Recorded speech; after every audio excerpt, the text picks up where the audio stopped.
Bonjour, Casablanca. Good morning, Casablanca.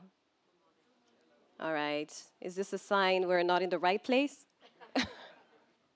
Good morning once again. It is an honor for me to stand here with you today and welcome you for the second edition of the African Carbon Markets Future Conference, organized by Casablanca Finance City Authority, GIZ, CDG, and partners.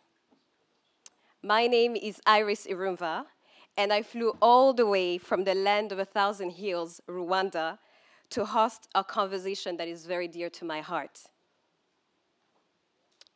Here's the question that did not bring me today. I did not come here to figure out if one day we can invent a carbon credit for every hour we spend in conferences talking about carbon credits. That's not what brought me here. But the question I hope we can discuss about today is how do we ensure that the opportunity we have here drives fair growth and resilience for our communities. The good news is that we have experts that will be talking about this topic today. So before we get started, I just wanted to share with you a couple of housekeeping notes. First, for those of you who don't understand the language I'm speaking, it's called English. But don't worry. There are microphones, there's translators who are going to be translating. Please press 1 for French and 2 for English. Parce que c'est vrai, je peux aussi parler français, mais bon, ce sera pour tout à l'heure. Alors, deuxième point, second point, is that you have 2 QR codes. One on the right is about the program. Please feel free to download it. And on my left, I have a QR code for questions that will help us engage throughout the day. Third, in case of any emergency, I'm sure we won't need it, but there will be people here ready to escort you to the exit.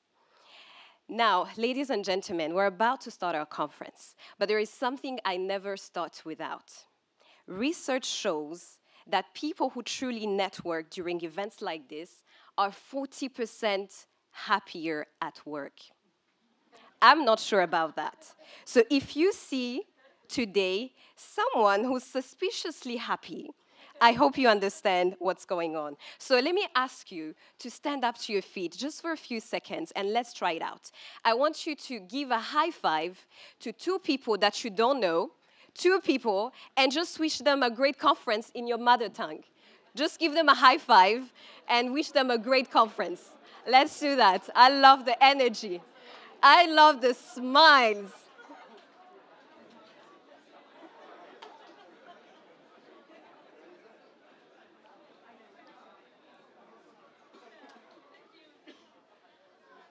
You can take back your seats.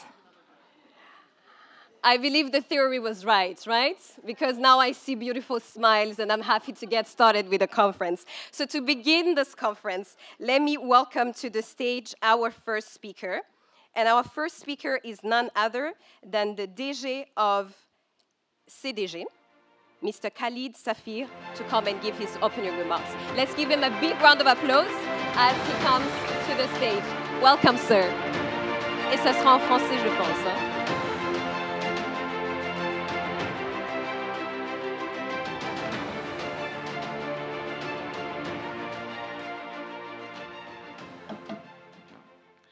Excellence, Madame la Ministre, Excellence, Madame l'Ambassadrice, Monsieur le Président de la région de Casablanca Stats, Monsieur le Directeur général de Casablanca Finance City Authority, chères participantes, chers participants, j'ai l'honneur donc de vous accueillir aujourd'hui dans cette salle avec Monsieur Saïd Ibrahimi au sujet des marchés carbone en Afrique pour discuter ensemble des prérequis, des exigences, des interactions permettant la création et la promotion de tels marchés et leurs implications pour une transition du continent africain vers une économie à faible émission de carbone. Après plusieurs mois de réflexion, études et benchmarks, nous avons aujourd'hui l'ultime conviction que le marché volontaire de carbone ne doit pas être seulement un simple mécanisme de compensation. Il peut et doit devenir un outil stratégique de financement climatique, tout en servant les objectifs de l'accord de Paris. Cela ne peut se faire que si ce marché est intégré crédible et équitable.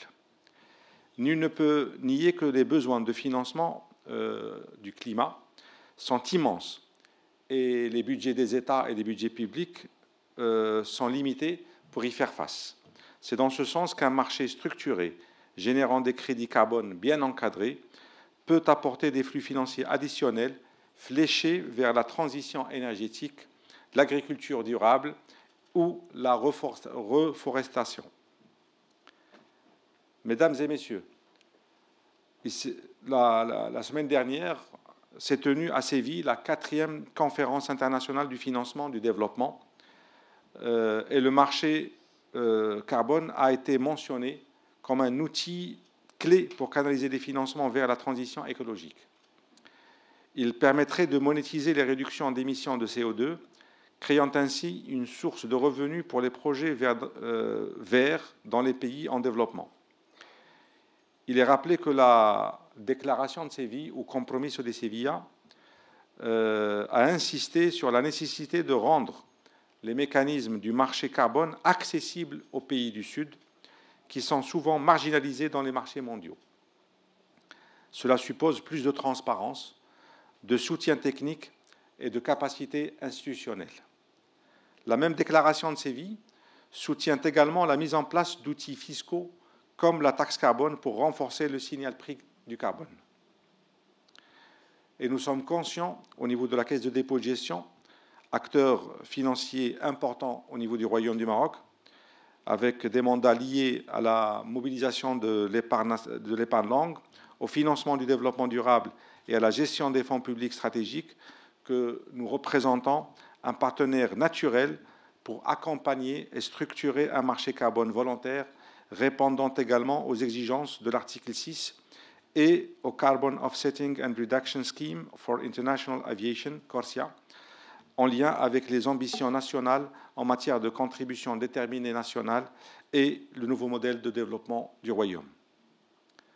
Nos partenaires ou nos partenariats avec le ministère de la Transition énergétique et du Développement durable, d'un côté, et Casablanca Finance City Authority d'un autre, ont pour objectif de mettre en place un cadre réglementaire clair et incitatif, développer un pipeline de projets éligibles, notamment dans les secteurs à fort potentiel de réduction des émissions, et d'assurer l'intégrité environnementale et sociale de chaque crédit carbone émis sur notre territoire et au-delà. En tant qu'acteur public, la CDG peut participer à la coordination des différents travaux et des échanges avec les parties prenantes pour réduire les émissions à gaz à effet de serre selon les contributions déterminées au niveau national, de soutenir la transition écologique et la compétitivité des exportations marocaines en prévision de l'ajustement carbone aux frontières de l'Union européenne, de créer un écosystème performant et innovant, de positionner le Maroc comme hub de la finance durable et leader régional pour l'Afrique en matière de marché carbone, et enfin, d'apporter des solutions accessibles aux porteurs de projets de décarbonation. Mesdames et messieurs, nous avons choisi de nous joindre à cette initiative de Casa Finance City Authority parce que nous sommes conscients que la coopération internationale et le rôle de place financière sont essentiels pour la création et le bon fonctionnement d'un marché carbone mondial. À travers CFCA, nous pourrons soutenir la création des infrastructures de marché, assurer la transparence, la liquidité et la fiabilité des échanges et surtout de financer les projets bas carbone. Madame la ministre, Excellence Madame l'ambassadrice, Monsieur le directeur général, Monsieur le président de la région, chers participantes et participants, le rendez-vous d'aujourd'hui s'inscrit dans la continuité des efforts entrepris par nos institutions pour sensibiliser, former et promouvoir la création d'un tel marché en parfaite synergie avec les différentes parties prenantes de l'écosystème et en réponse aux besoins exprimés par cet écosystème. Et permettez-moi encore une fois de vous souhaiter la bienvenue et de lancer les travaux de cette journée qui représente un mix entre, d'un côté, un contenu scientifique, environnemental et social, ainsi que l'impact business pour la place financière de Casablanca. Merci.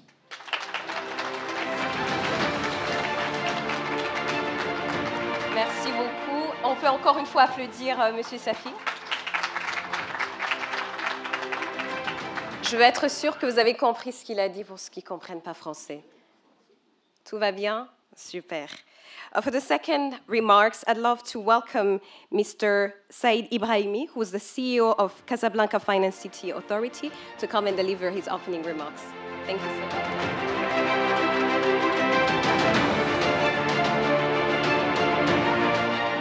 Once again in French, sorry for that.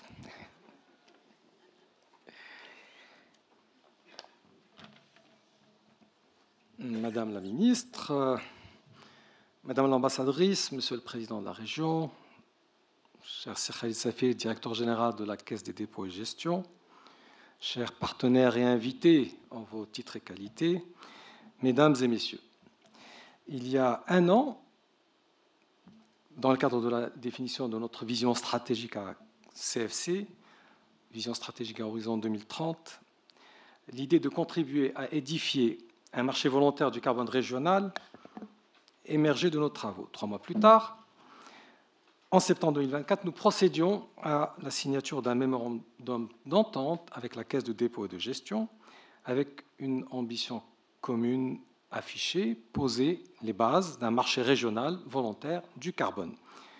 C'est donc une grande fierté que de matérialiser notre engagement en vous accueillant au sein de l'auditorium de la CDG à Casablanca, à l'occasion de cette conférence de haut niveau consacrée à l'avenir des marchés africains du carbone. Aujourd'hui marque une étape clé de notre feuille de route, rassembler les parties prenantes publiques et privées pour approfondir, partager les expériences, les expertises, identifier les leviers pour promouvoir à la fois l'offre et la demande. Je souhaite à cet endroit remercier chaleureusement GIZ, notre partenaire dans l'organisation de cet événement de haut niveau, pour son engagement de longue date en faveur de l'action climatique et du renforcement des capacités à travers le continent. Mesdames et messieurs, les marchés du carbone se développent rapidement à travers le monde, ouvrant des perspectives économiques considérables pour les pays qui sauront s'y positionner. Dans le sillage des accords de Paris qui fixent des trajectoires ambitieuses de décarbonation, avec une réduction de 50% des émissions de CO2 d'ici 2030, on n'y sera pas malheureusement, États, entreprises et citoyens multiplient les engagements et les investissements pour réduire et compenser leurs émissions. Dans ce contexte, l'Afrique, riche de ses ressources naturelles, représente un réservoir majeur de crédit carbone. Le continent est appelé à devenir un acteur central de la décarbonation mondiale. Pour le Maroc, se positionner sur ce marché représente une opportunité stratégique de structuration d'un écosystème complet, de mise en place de solutions de financement adaptées et de création d'une plateforme de marché. La discussion qui nous réunit aujourd'hui est donc à la fois opportune et essentielle. À l'horizon 2050, ça paraît loin, mais c'est après-demain, le marché volontaire mondial pourrait atteindre une valeur de 250 milliards de dollars. L'Afrique, à elle seule, dispose du potentiel pour fournir 1,5 gigatonnes de crédit carbone par an, soit un tiers de l'offre mondiale de crédit carbone. Et pourtant, notre continent ne représente aujourd'hui que 11% des crédits émis et seulement 2% de la valeur globale du marché. Il ne tient qu'à nous de concrétiser ce potentiel. Nous avons les ressources, nous avons les projets. Ce qu'il nous faut désormais, c'est les porter à l'échelle, avec ambition, structuration et appropriation régionale. Aujourd'hui, Casablanca Finance City accueille déjà les premiers membres de l'écosystème carbone régional. Je les salue ici. Leur présence au sein de la communauté CFC illustre à la fois la dynamique croissante du secteur et la confiance du marché dans le rôle de Casablanca comme hub de la finance durable. J'ai également le plaisir d'annoncer le lancement du Green Assets Cluster, une initiative visant à fédérer l'écosystème des acteurs de la chaîne de valeur carbone dans l'objectif de développer les opportunités d'affaires, favoriser le dialogue, renforcer l'expertise et le rayonnement de la filière carbone à l'échelle nationale et internationale. Ensemble, accélérons cette dynamique pour construire une économie du carbone au service à la fois des populations et de notre planète. Je vous souhaite une journée riche et inspirante. Merci. Thank you so much, sir. Merci beaucoup. Vous pouvez regagner votre place. Alors, je veux voir qui est-ce qui a chaud dans la salle. Je vous rassure, ce n'est pas un problème de climatiseur, c'est changement climatique. Vraiment. For the next remarks, I'd love to welcome Her Excellency Leila Ben Ali, who's the Minister of Energy Transition and Sustainable Development, for her opening remarks and presentation. You're welcome, Your Excellency. Let's give her a warm round of applause as she comes on stage.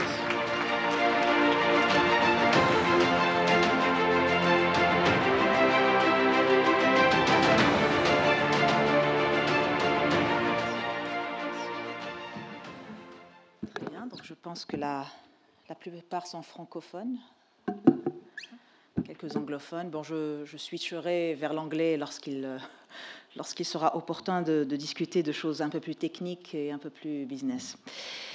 Excellence, Madame l'ambassadeur de l'Union européenne au Maroc, Monsieur le directeur général de la Caisse de dépôt et de gestion, Monsieur le président de Casablanca Finance City, Monsieur le président de la région de Casablanca, Mesdames et Messieurs les représentants des différentes institutions partenaires de l'écosystème, distingués invités.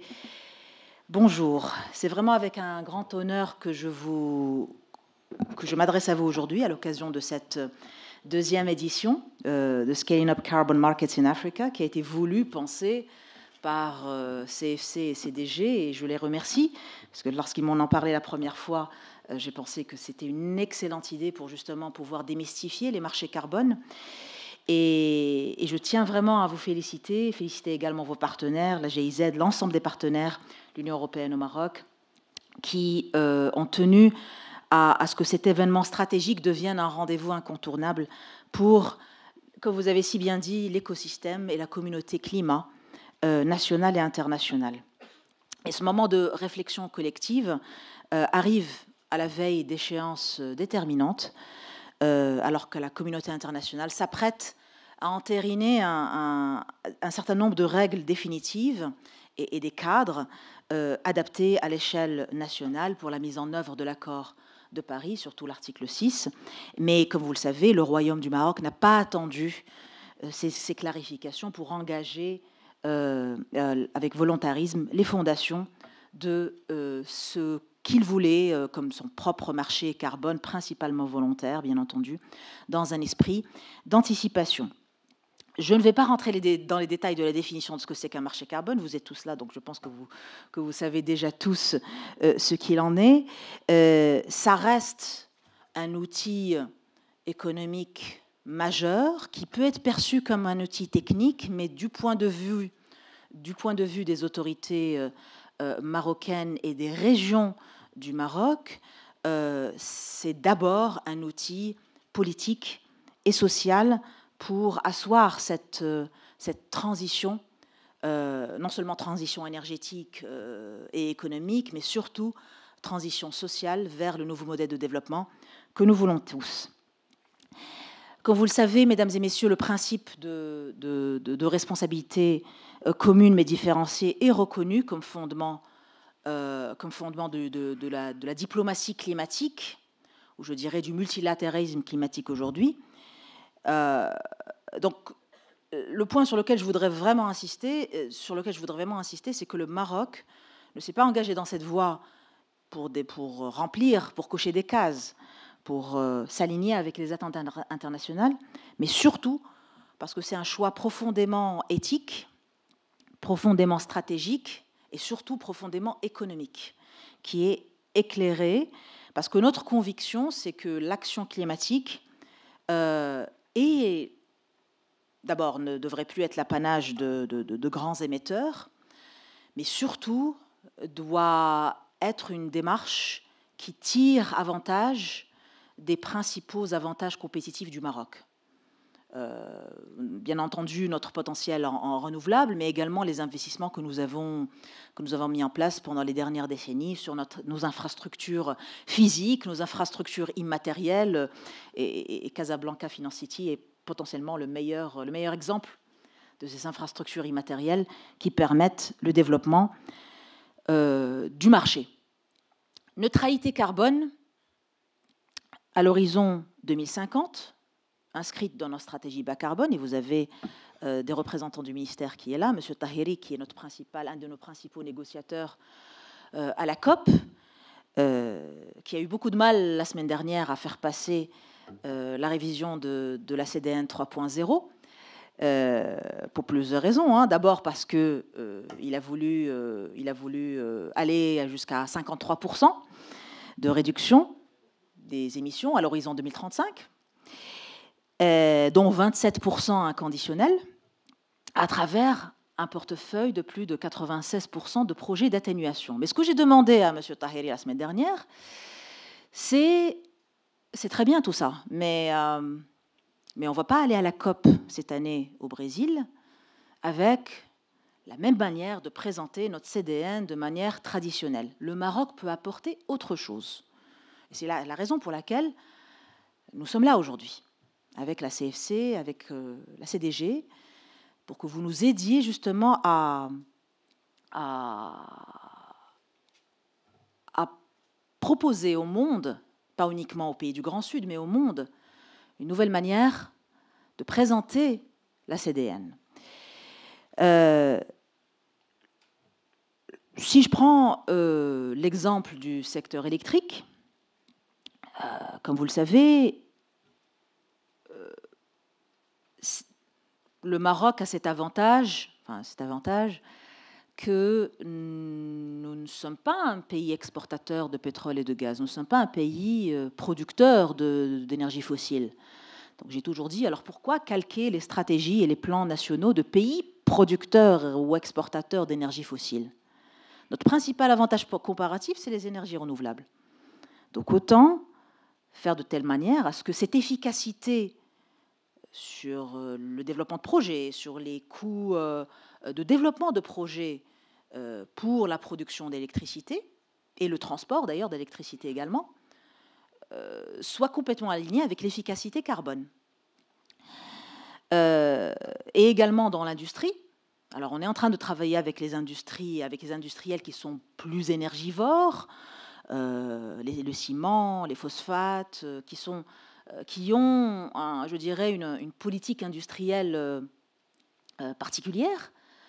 Mais pour tous les segments de l'industrie, je pense que nous avons aujourd'hui une vision très claire sur le potentiel de décarbonation, tout en gardant, tout en améliorant la compétitivité de nos industries.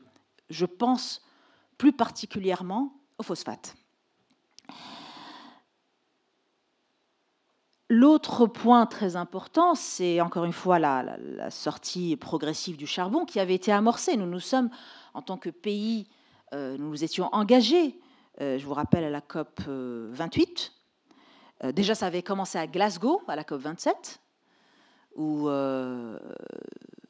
très concrètement, le matin du 1er novembre 2021, le gouvernement venait de fêter ses 3 semaines de constitution. Le gaz, on n'avait plus de gaz, le gaz était arrêté. L'Algérie avait coupé le gaz à l'Europe et le Maroc étant un pays de transit, on avait 2 centrales à gaz qui étaient à l'arrêt le 1er novembre 2021 à la COP Glasgow. Et là, la ministre marocaine est allée monter sur l'estrade et a mis la main sur le cœur en disant « Oui, on vous promet qu'on sort du charbon. Mais by the way, mesdames et messieurs, on n'a pas de gaz. As we speak, ce matin. » Et ça, c'était 4 mois avant la guerre russo-ukrainienne. Donc, cette expérience-là nous a permis justement d'affiner. Et à l'époque, encore une fois, je rappelle, octobre-novembre 2021, personne ne voulait financer quoi que ce soit qui soit en relation avec des infrastructures gazières. On avait beau répéter, oui, ça nous permettra d'asseoir une infrastructure pour l'hydrogène vert, etc. Si on n'arrive pas à construire des pipelines gaziers, on n'arrivera jamais à construire des pipelines hydrogène vert. Mais il n'y avait pas d'écoute dans la communauté financière internationale. Le Maroc était le seul pays, à ce moment-là, il y avait quelques-uns qui avaient à peu près les mêmes problèmes, mais Le Maroc était le seul pays à ce moment-là, peut-être un petit peu l'Espagne qui commençait à voir le début de ces problématiques-là. Mais à ce moment-là, 4 mois avant la guerre russo-ukrainienne, le Maroc était le seul pays presque au monde à expliquer que cette transition énergétique ne pourra pas se faire de manière exclusive, en excluant financièrement des fuels et des technologies qui font encore partie du mix. Et donc, un an après, COP28 Dubaï, un an après, il y a une première guerre avec des effets internationaux dramatiques, la guerre russo-ukrainienne, qui avait démarré. Un an après, il y a une autre guerre qui a bien entendu, après l'invasion du 7 octobre. Mais en tout cas, tout ça pour vous dire que nous ne pouvons pas travailler sur notre CDN, sur le financement des projets d'adaptation ou d'atténuation, sans prendre en compte l'environnement international dans lequel nous sommes, qui de toute façon est changeant. De toute façon, il y aura toujours des crises financières, des crises économiques, des crises géopolitiques, des crises politiques entre pays. Il y aura toujours des turbulences. Donc autant mettre en place les éléments qu'il faut. S'il faut mettre en place des marchés carbone volontaires pour enfin récompenser et mettre un prix sur non seulement le droit de polluer, mais aussi sur le carbone, eh ben, je pense qu'il est temps de le faire. Et un an après, à la COP Dubaï, ça a été exactement ce que le Maroc a présenté. Nous n'avons pas uniquement présenté de manière complètement aveugle cette sortie progressive du charbon, nous avons présenté les leviers techniques et financiers qui permettraient cette sortie progressive du charbon. C'est un exemple. En ce qui concerne l'article 6, nous avons signé un ensemble d'accords bilatéraux, déjà, dans le cadre de l'article 6.2, avec plusieurs pays, plusieurs partenaires, la Suisse, Singapour, la Corée du Sud, la Norvège. Et ces coopérations permettent aujourd'hui de structurer des projets concrets à fort impact pour renforcer encore plus notre architecture de l'écosystème climat.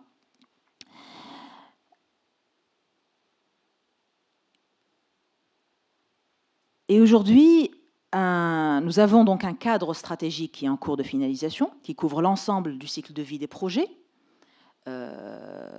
depuis leur conception jusqu'à l'autorisation de transfert des unités de réduction d'émissions. Et nous avons un guide opérationnel dédié à l'article 6, qui est en cours également d'élaboration. Et le plus important, le point le plus important sur lequel je voulais inciter aujourd'hui, c'est ce chantier, en effet, institutionnel, juridique et réglementaire, qui est déjà engagé et qui vise à mettre en place cette gouvernance robuste, des arrangements institutionnels entre acteurs qui soient efficients et efficaces et qui permettent justement d'offrir au monde un cadre adapté aux pays du Grand Sud et une structuration optimale du système national relatif à l'article 6. Nous avons également l'outil bilan carbone Maroc, qui est un projet qui a été mené dans le cadre d'une convention cadre entre le ministère, notre ministère, la Fondation Mohamed VI pour la protection de l'environnement, le ministère de l'Industrie et du Commerce, l'AME, l'Agence marocaine de l'efficacité énergétique, qui a vocation d'ailleurs, elle est en pleine transformation également, l'Agence marocaine de l'efficacité énergétique devient l'Agence marocaine d'efficacité des ressources.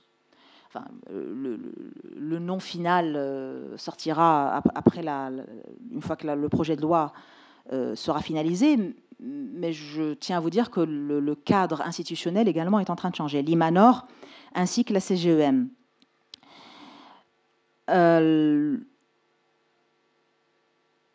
Aujourd'hui, si je reviens à cette question du charbon, parce que je dois vous rappeler, mesdames et messieurs, que dans la zone MENA, le Maroc est le dernier pays à encore dépendre du charbon.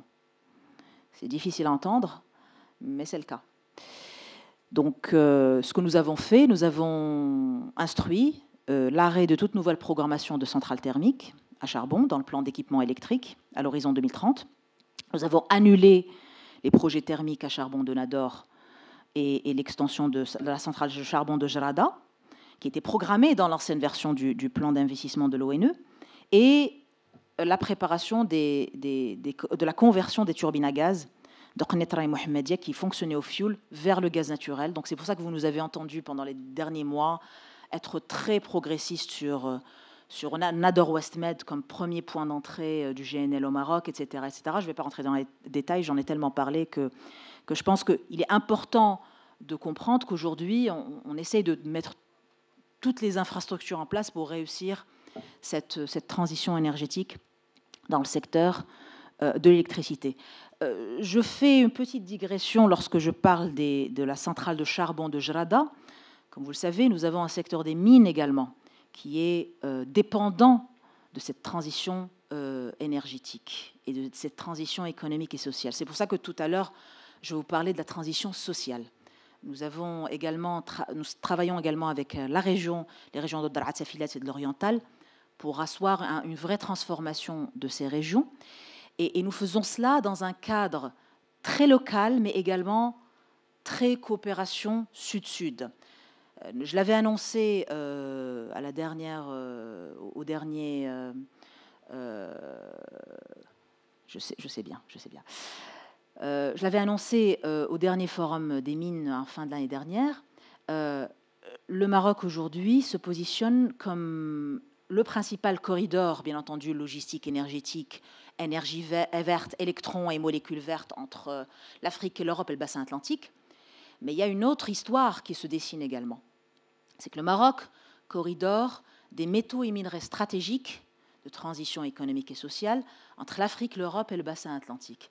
Qu'est-ce que ça veut dire concrètement? Ça veut dire que tout métal ou minerai stratégique qui serait produit, j'en sais rien, au Gabon, en RDC, etc., qui transiterait ou qui serait processé au Maroc, pourrait bénéficier d'une certification durable, ESG. Et ESG, pas au sens financier du terme, finance internationale, où on ne pourra jamais financer des projets miniers ou de processing en Afrique, mais vraiment définis par les Africains, pour les Africains. Et le Maroc, aujourd'hui, se positionne sur ce plan-là pour qu'on puisse, si vous avez du lithium ou du cobalt ou du fer transitant ou au moins être certifié au Maroc, et nous sommes en train de travailler avec nos partenaires institutionnels là-dessus, ça permettrait de donner un nouvel élan au financement de toute la chaîne de valeur, métaux et minerais stratégiques de transition venant d'Afrique et pour l'Afrique.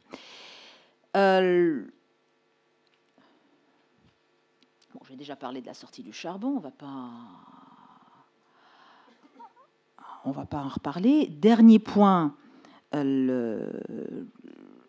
j'ai parlé rapidement de la certification ESG des métaux et minerais stratégiques, africains, marocains, etc.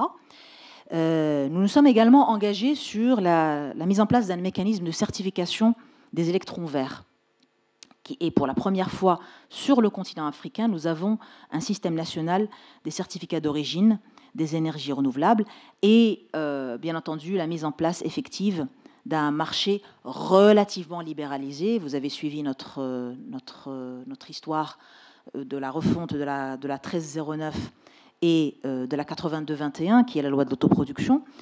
Mais aujourd'hui, je peux vous dire qu'il y a une ouverture effective du marché de la moyenne tension pour les énergies renouvelables et ce qui permet de plus en plus la valorisation des investissements verts et le renforcement de la compétitivité bas carbone. Et nous en parlons avec nos collègues, nos partenaires européens. Le CBAM a finalement été une opportunité plus qu'une contrainte pour le Maroc, parce qu'il nous a vraiment permis, encore une fois, d'insuffler cette politique industrielle, énergétique, de compétitivité à tous les niveaux de la chaîne, pour justement nous permettre d'accélérer pendant les 3 dernières années notre transition énergétique, principalement pour les industries et les services exportateurs. Donc la certification carbone est un réel instrument de compétitivité, de préservation des parts de marché et de soutien à la décarbonation des chaînes de valeur internationales. Nous sommes aujourd'hui, je pense que nous avons plusieurs moyens qui nous permettent d'avoir cette logique incitative. J'ai parlé du CBAM. Il y a également la taxe carbone maritime, avec les réformes qui sont engagées aujourd'hui par l'Organisation maritime internationale, qui permettent justement de placer le Maroc comme acteur compétitif, surtout dans la décarbonation du secteur maritime, si on continue comme nous sommes en train de le faire sur l'offre hydrogène, l'offre Maroc hydrogène, parce qu'au final, tout ce qu'on veut, c'est mettre en place une taxonomie verte nationale, claire et opérationnelle, qui renforce la lisibilité et la bancabilité des projets pour les investisseurs, mais qui permettent aussi de bancabiliser, si ce terme existe, les projets qui sont en lien avec le méthanol vert, l'hydrogène vert et ses dérivés qui sont utilisés principalement dans le transport et dans l'industrie. Donc, je ne vais pas me répéter parce que je sens que vous avez très chaud. Je ne vais pas rentrer dans les détails du rôle de certains ports, Tanger Med, Nador West Med et le nouveau port d'Akhla Atlantique.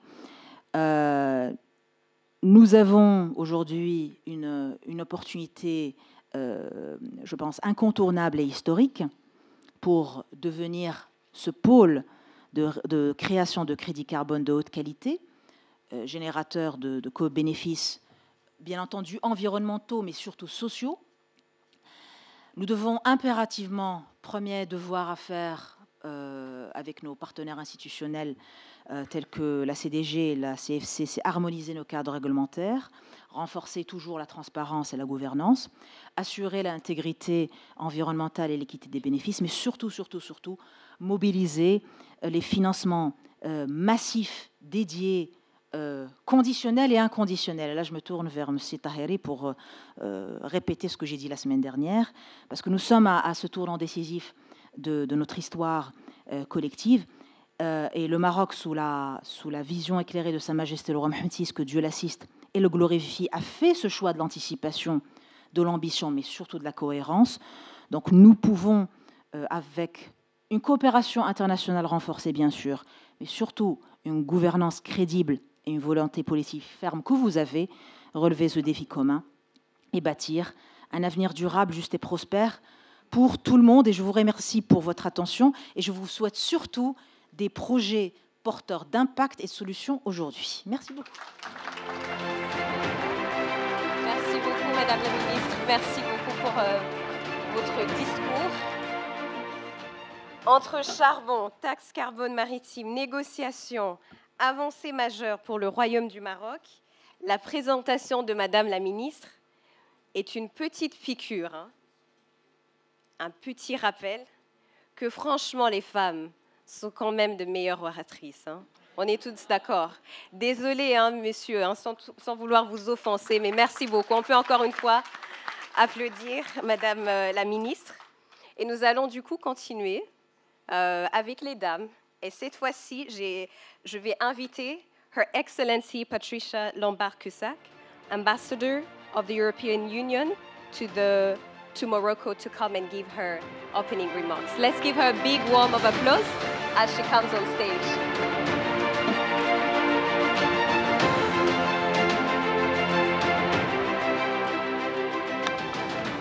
Salam alaikum. Alors encore un discours en français. Je ne sais pas si vous attendiez l'anglais, mais moi aussi je veux m'exprimer en français. J'espère que c'est bon. Et après, s'il faut plus d'explications en anglais, n'hésitez pas à parler à moi et mes collègues qui sont ici. Et donc, je vais commencer par saluer Madame la ministre de la Transition énergétique et du Développement durable du Maroc, Monsieur le directeur général de la CDG et Monsieur le directeur général de la Casablanca Finance City Authority, et Monsieur le président de la région, et chers participants, et Mesdames et Messieurs, Et je me réjouis énormément de pouvoir être aujourd'hui parmi vous dans cette deuxième édition sur les marchés de carbone en Afrique. Et le message fondamental que je voulais vous laisser aujourd'hui a été clairement exprimé ou a été clairement reflété par l'intervention et la présentation de Madame la ministre et l'ambition qu'elle a partagée avec nous tous. Alors, mon message fondamental, ça sera que le Maroc et l'Union européenne, nous pouvons et nous devons rester à la pointe du combat global contre les changements climatiques. Je pense que, Madame la ministre, vous savez bien expliquer pourquoi on a cette vision, nous, à l'Union européenne du Maroc. Alors, les rapports scientifiques réguliers nous rappellent que la planète se réchauffe rapidement et les bassins méditerranéens encore plus. Les vagues de chaleur que nous venons de vivre la semaine dernière et qui sont de plus en plus régulières sont un rappel qu'on ne parle pas d'un lointain péril, mais d'une réalité de plus en plus perceptible dans nos vies. Nous ne pouvons pas nous permettre d'attendre. Il est urgent d'agir pour décarboner nos économies et préserver une planète vivable. Et c'est pourquoi, malgré un contexte économique, sécuritaire et géopolitique mondial très difficile, y inclut, et vous l'avez mentionné plusieurs fois, par la guerre d'agression de la Russie sur l'Ukraine qui a porté des effets grands dans tout le monde, d'autres conflits et beaucoup d'incertitudes aujourd'hui. Et le message que je vais vous laisser, c'est que l'Union européenne maintient les caps sur son ambition climatique et son objectif de devenir le premier continent neutre en carbone d'ici 2050. Cet agenda climatique est aussi, Madame la ministre l'a bien dit, est aussi un agenda de compétitivité économique. L'augmentation d'un degré de température à l'échelle mondiale devrait diminuer les PIB mondial de 12%. Nous devons donc maintenir ces caps aussi pour des raisons économiques, y inclus pour la création d'emplois. Des évaluations récentes ont montré que l'Union européenne est en bonne voie pour atteindre l'objectif que nous nous sommes fixés pour 2030, à savoir de réduire nos émissions de 55% par rapport au niveau de 1990. Au-delà de l'année 2030, la Commission européenne a proposé la semaine dernière un amendement à la loi européenne sur le climat fixant un nouvel objectif climatique de 90% de réduction d'ici 2040 pour nous permettre donc d'atteindre la neutralité climatique pour 2050. Cette proposition a été mise sur la table du co-législateur par la Commission européenne, donc doit être approuvée par le Parlement européen et par le Conseil des ministres. Mais le message fondamental, c'est que l'Union européenne reste sur le chemin de cette trajectoire ambitieuse. Et ça, c'est un message important pour les investisseurs, est un message important pour promouvoir l'innovation, pour renforcer la compétitivité industrielle et pour la sécurité énergétique de l'Europe. Avec cet objectif proposé pour 2040, l'Union européenne veut aussi parler à la communauté internationale pour lui dire que nous allons maintenir les caps sur les changements climatiques, respecter les engagements de l'accord de Paris et continuer de collaborer avec tous les pays partenaires qui les suivent pour réduire les émissions mondiales. Ces dernières années, l'Union européenne a réussi à réduire significativement ses émissions d'environ 40% par rapport à 1990, alors que son PIB a augmenté de 68% sur la même période. Ceci a été réalisé en grande partie grâce à la tarification des émissions de carbone via le système européen d'échange de quotas d'émissions, ou plus connu sous l'acronyme ETS en anglais. La tarification du carbone peut également aider d'autres pays à atteindre leurs propres objectifs et nous sommes prêts à travailler avec eux en partenariat gagnant-gagnant. C'est pourquoi la Commission vient de créer, et la Commission européenne, et au sein de la Direction générale pour le climat, nous avons créé une task force dédiée spécifiquement à cette diplomatie de la tarification carbone et des marchés de carbone. Le Maroc, bien évidemment, fait partie des pays prioritaires pour cet engagement, comme l'a illustré la présence ici, en février dernier, du responsable de la task force, ce qui nous a permis de nourrir le dialogue avec divers partenaires marocains sur ces sujets. Laissez-moi expliquer très brièvement les 3 raisons pour lesquelles la Commission a décidé de renforcer son soutien et son dialogue avec les pays tiers sur cette question de la tarification du carbone.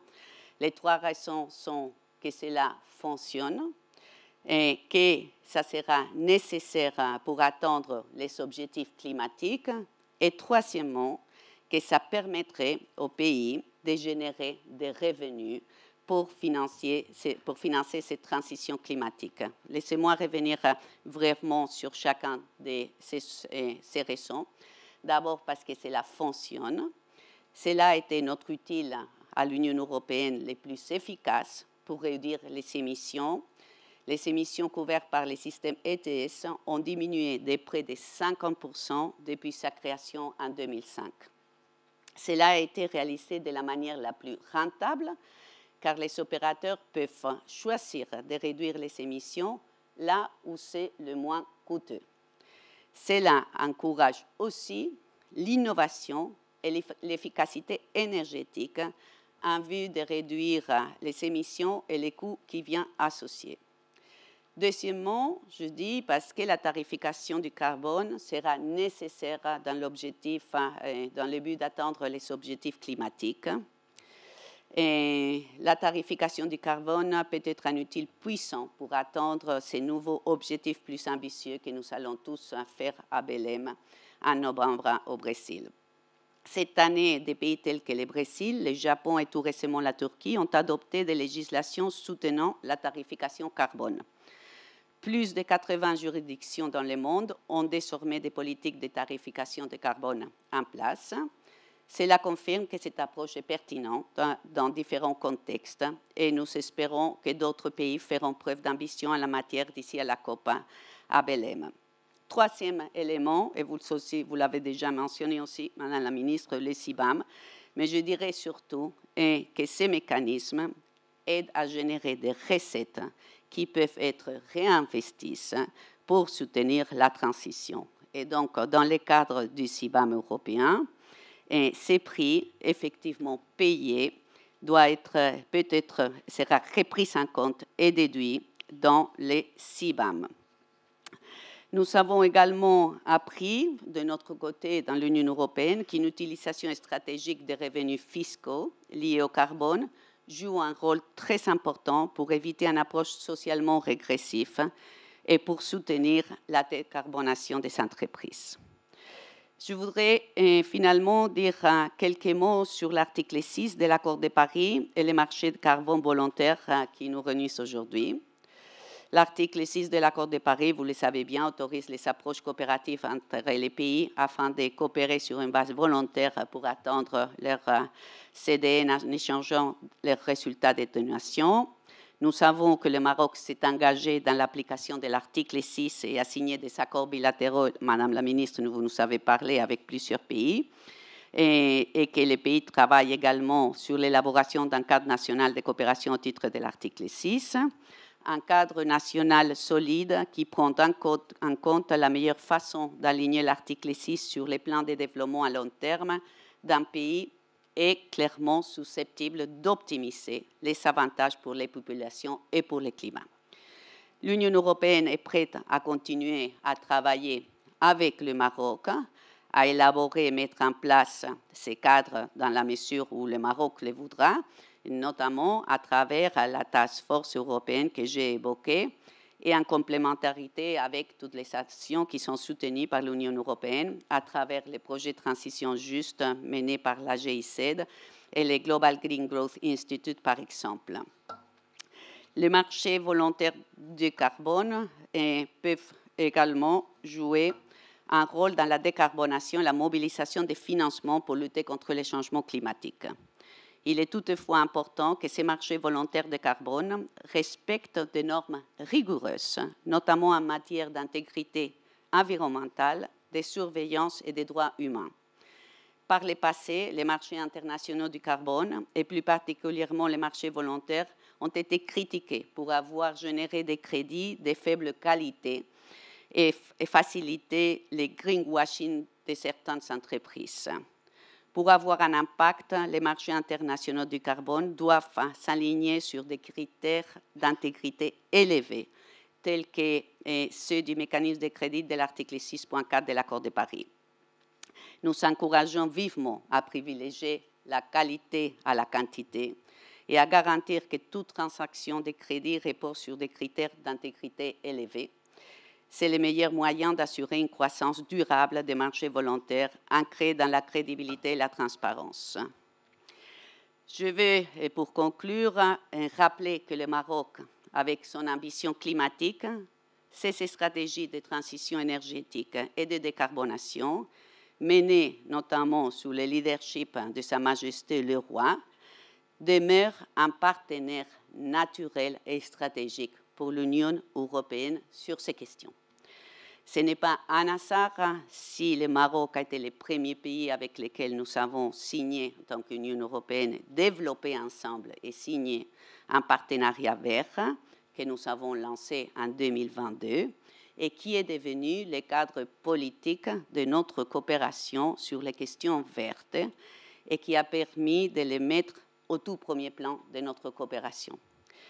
J'arrive très prochainement à la fin de mon mandat ici au Maroc et je dois dire à Madame la ministre que ce partenariat vert est l'une des réalisations dont je suis particulièrement fière.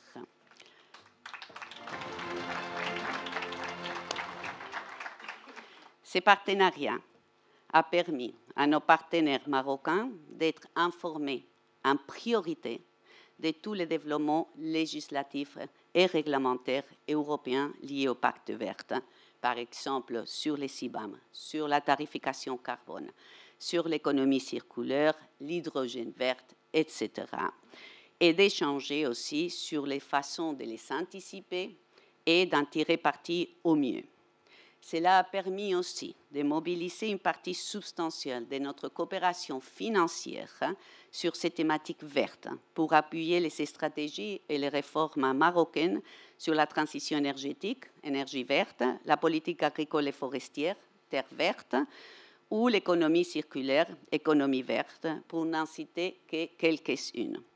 Les projets de transition juste mis en œuvre par la GIC et cofinancés entre l'Allemagne et l'Union européenne pour appuyer les politiques climatiques marocaines est une illustration des outils que l'Union européenne a mobilisés pour nourrir ses partenariats verts. Et c'est dans le cadre de ces projets que se tient aussi la conférence d'aujourd'hui, par exemple. Je voudrais profiter pour saluer ici le travail mené ensemble dans le cadre du partenariat vert avec vous, Madame la Ministre, et vos équipes, et vous remercier personnellement de votre engagement, de la coopération fructueuse, transparente et toujours très amicale. Comme je dis, je veux réaffirmer, l'Union européenne reste fermement engagée dans la transformation de son économie vers la neutralité carbone. La collaboration entre l'Union européenne et le Maroc sur ces thématiques de la tarification carbone et des marchés carbone est primordiale pour accélérer notre transition verte et pour saisir toutes les opportunités qu'offre cette transition de part et d'autre. C'est le vœu que j'exprime, de continuer, comme je dis au début de mon intervention, de continuer à voir le Maroc et l'Union européenne être à la pointe du combat global contre le changement climatique et le développement des sociétés durables au bénéfice de l'Union européenne, du Maroc, de l'Afrique mais aussi de l'humanité. L'Union européenne restera à côté avec le Maroc pour travailler ensemble dans cette direction. Merci.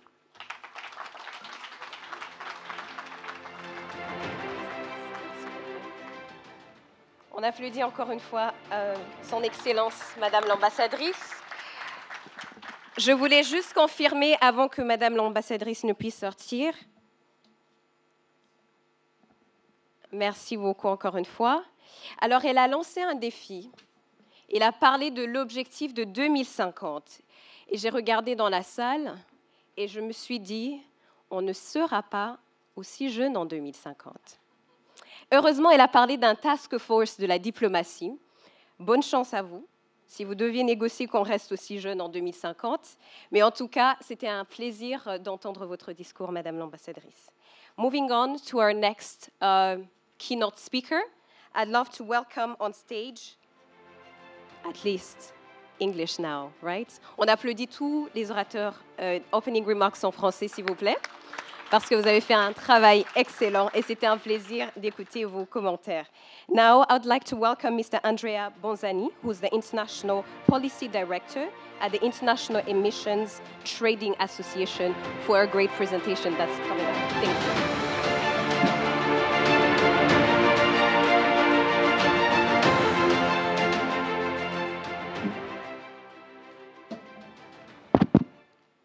Bonjour à tous.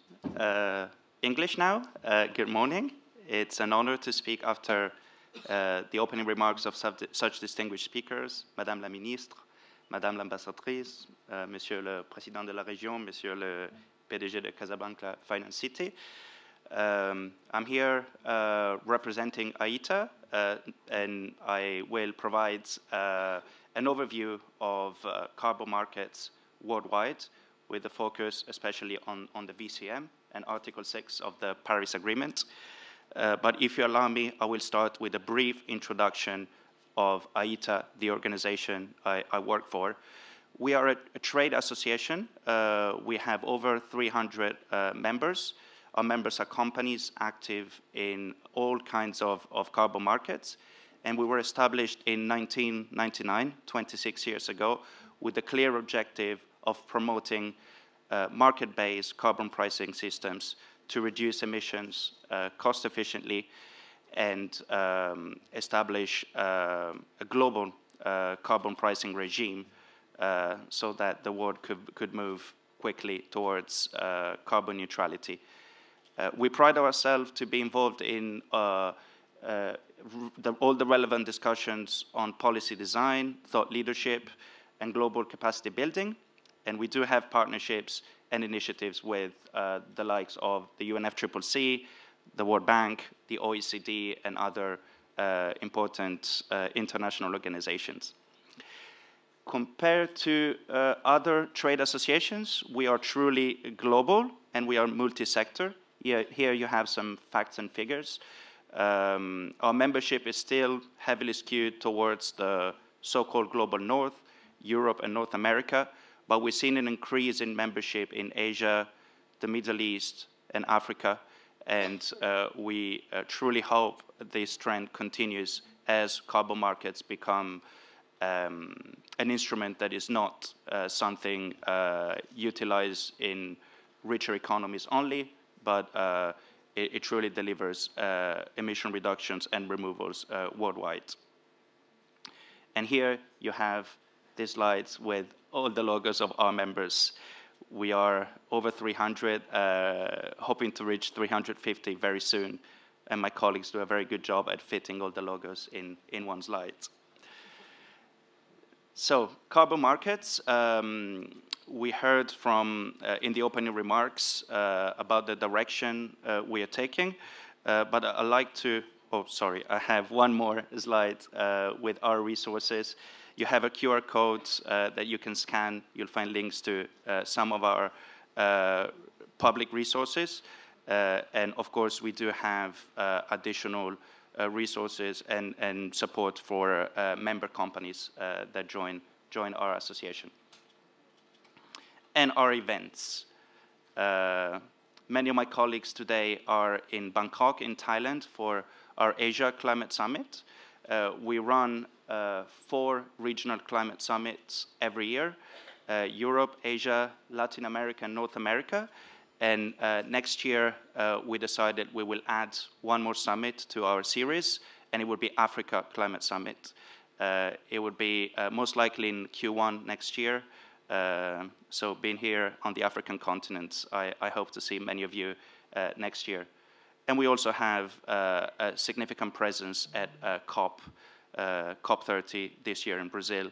We run the Business Hub, which is a pavilion in the Green Zone with side events, meetings, focusing on all aspects of carbon pricing and carbon markets. So moving to the content. Carbon markets and the VCM in particular are a subset of carbon pricing instruments, and we are seeing a significant growth of carbon pricing instruments worldwide. This is a map that the World Bank publishes every year in its State of Trends of Carbon Pricing report, a key resource on this topic.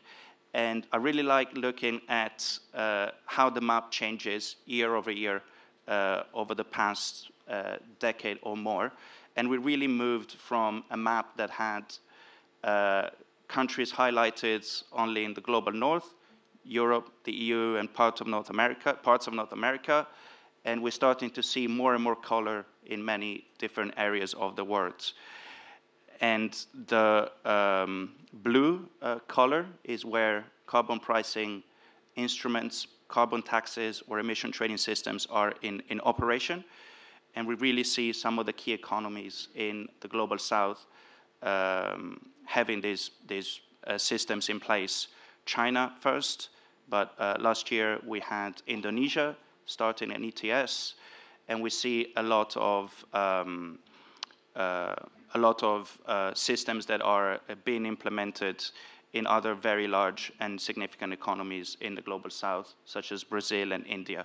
So significant growth in carbon pricing, and this is an important trend that we need to continue pushing. Within carbon pricing, we have the VCM, the voluntary carbon markets, that I want to introduce with a little deep dive into the terminology. I like to distinguish between the VCM as an ecosystem, which used to be called voluntary carbon markets, but I really believe it should now be called verified carbon markets, because it is now going beyond the VCM as a use case, so the purely voluntary action of companies that buy carbon credits and use carbon credits for their voluntary climate targets. Here you have some examples, Amazon, Microsoft, but we do have many companies from different sectors, also smaller companies acting as buyers on the VCM. But my opinion is that we need to move beyond the purely voluntary nature of these markets if we really want these markets to scale. I don't think we can expect carbon markets to scale to the 250 billion that, a year that were mentioned in one of the opening remarks if we don't have some policy, some incentives that go beyond the purely voluntary scale. But that does not mean that the VCM doesn't play a role, because it's an established ecosystem of players. And for those who are less familiar, I listed them here. We have project developers that deliver the reductions and removals. We have crediting programs that issue the credits after the verifiers or auditors have assured that the emission reductions and removals are real. And then we have buyers and end users that finance these credits. And then the last players is the governments, which is increasingly important. When the VCM was a nascent concept, was small, government involvement was very limited. I think now government are starting to pay attention, and as we hopefully move from purely voluntary market to something that's enshrined into policy, governments will play an even greater role. So verified carbon market, carbon credits market. A carbon credit is the unit, the instrument that is traded on this market. And it's an instrument that finances many different activities, and I listed something here. But it's whatever project can credibly and additionally reduce or remove greenhouse gas emissions. Here, another slide for those who are less familiar with this market, the process, project cycle. So we deliver emission reduction or removals. These reductions or removals are verified and validated by accredited third parties according to approved methodologies. The methodologies are approved by the crediting programs that then issue the credits in a digital registry. And then once the credits are issued, they can be traded by many different parties, mostly OTC now. We're starting to see some exchange trading. And the last step is the use of the credit or retirement when effectively the credits are cancelled in the registry. So this is the life cycle. This is how credits are born and used. So it is very technical, it is very complicated, but I think it can be summarized in a series of very, very simple steps. Integrity, it was mentioned by the ambassador in her speech. The VCM has been under intense scrutiny in recent years. Some investigations, media investigations, especially in English-speaking press, revealed the failures of some projects. Some methodologies were not robust enough. In some cases, the projects were not delivering on the ground what they were promising. So that led to trust in the VCM being shaken. There's a set of criticism that is quite concrete, that is related to specific projects or methodologies, but there's also another set of criticism that is more ideological. It's about the concept of carbon credits and offsetting. There's a narrative that believes that companies that are active in the carbon credit markets are doing it to mislead the public, are doing it for greenwashing, and are diverting attention from other actions that could be taken to reduce carbon emissions. In reality, there has been research about it. The companies that are active in the VCM are also those that are decarbonizing faster than the average. And in reality, there are a lot of companies that are not reducing emissions, not buying carbon credits, and they have been under the radar. For some reason, the criticism focused on those who were buying carbon credits, often in good faith. So there's work to do to restore the trust in this market. And on the right-hand side of this slide, I listed two of the main initiatives that are working to ensure that the integrity of the market is guaranteed, that the quality of credit is high. There's the ICVCM that's focusing on the supply of credits, putting a stamp of quality, basically, the so-called CCP label on credits that meet certain criteria. And then the other initiative, VCMI, is looking at the demand of credits, so the claims the companies make when they use carbon credits.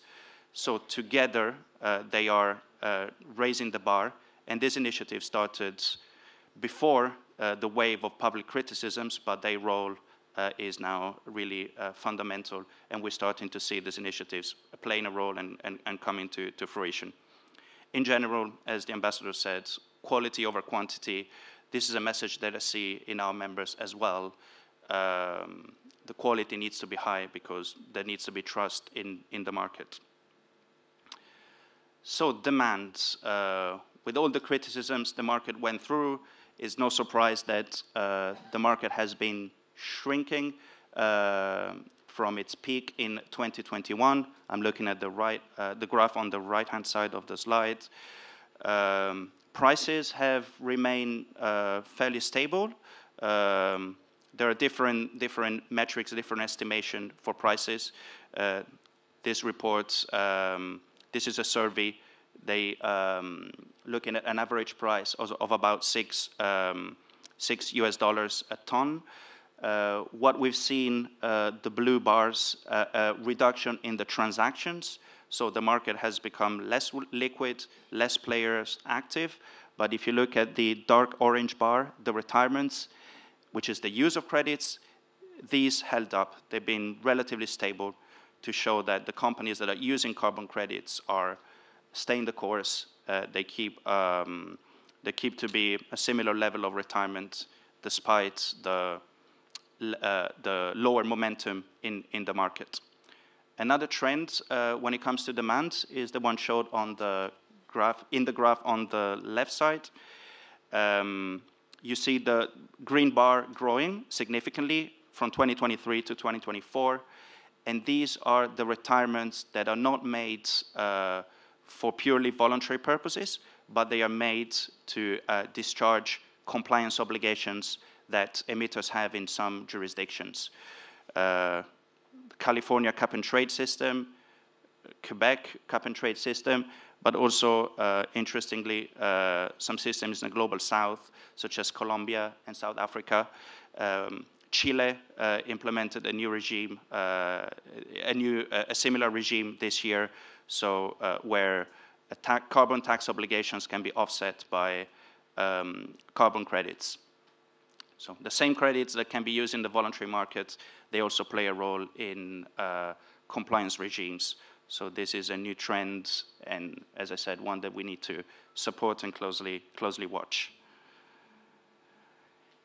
And then I want to introduce Article 6 of the Paris Agreement, which I'm sure you all heard about. It's an article in the Paris Agreement that lays the foundation for international cooperation in a market-based manner between countries. So within Article 6, we have Article 6.2, which is an accounting and reporting framework that countries can use to design their cooperative approaches and arrangements. But also we have Article 6.4, which sets up a carbon crediting mechanism run by the UNFCCC. So work is ongoing to fully operationalize this mechanism, which is called PACM, Paris Agreement Crediting Mechanism. And we expect by the end of this year to see the first credits issued by this mechanism, which is effectively the evolution of the CDM that was active under the Kyoto Protocol. But compared to the Kyoto Protocol days, we now have the UN crediting mechanism, but also tools for countries to cooperate without using the UN crediting mechanism. Within the Paris Agreement, of course, all countries have climate targets, so it's very important when we use carbon markets to avoid double counting. And the tool, the accounting instrument, carbon accounting instrument that was used, that is being implemented to avoid that double counting is corresponding adjustment. I'll try to use as little jargon as possible, but this is a key concept. Basically, when a credit is authorized for use towards another country, so a credit from a project in Morocco will be used by, let's say, Switzerland for the Swiss nationally determined contribution, a corresponding adjustment needs to take place. So Morocco needs to subtract the carbon credit, the ITMOs, this is another acronym, from Morocco's emission accounting, and it has to add it, and it will be added to the emission inventory of the country that will use the credits. So this is something countries need to prepare for if they want to be active and play a role in the Article 6 market. I think it's important because the Article 6 market provides opportunity that other market segments don't provide, and I will get into that when I talk about prices soon. But of course, there are opportunity costs that need to be considered. So they are important decisions that countries need to prepare for. So this is what the market is looking like right now. We have a supply of credits from different crediting programs. the PACM, the UN mechanism, but also other mechanisms, the independent standards that supplied the voluntary market over the last few years. There are national crediting programs that are being set up by countries. So all these programs issue credits, and then it's the host country that has to decide whether it authorizes the credit or not. So whether the credit becomes a credit that can be used in the Article 6 market or not. And when the country issues the authorization, they have to commit to a corresponding adjustment. So the carbon accounting adjustment. If the credit has a corresponding adjustment, the credit is authorized, it then can be used towards national targets of different countries. It can be used in the CORSIA scheme that was mentioned earlier, the compliance scheme for the international aviation sector. And then it can also be used in the voluntary carbon market. It can be used towards voluntary corporate targets. But voluntary corporate targets can use credits without corresponding adjustments. And of course, credits without corresponding adjustments can be used domestically. So effectively, two main categories of credits, depending on this important attribute.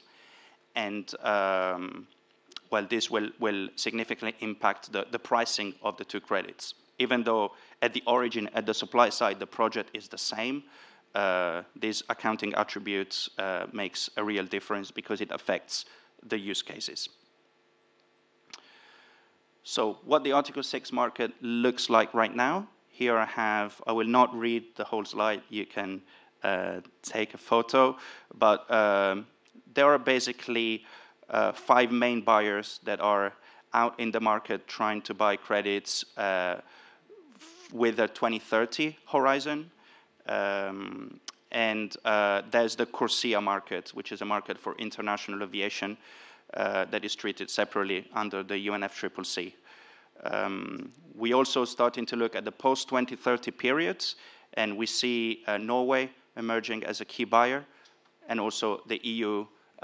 Last week, they just published their 2040 target, and there is a role for Article 6 to play in the post-2030 period. So these are the buyers.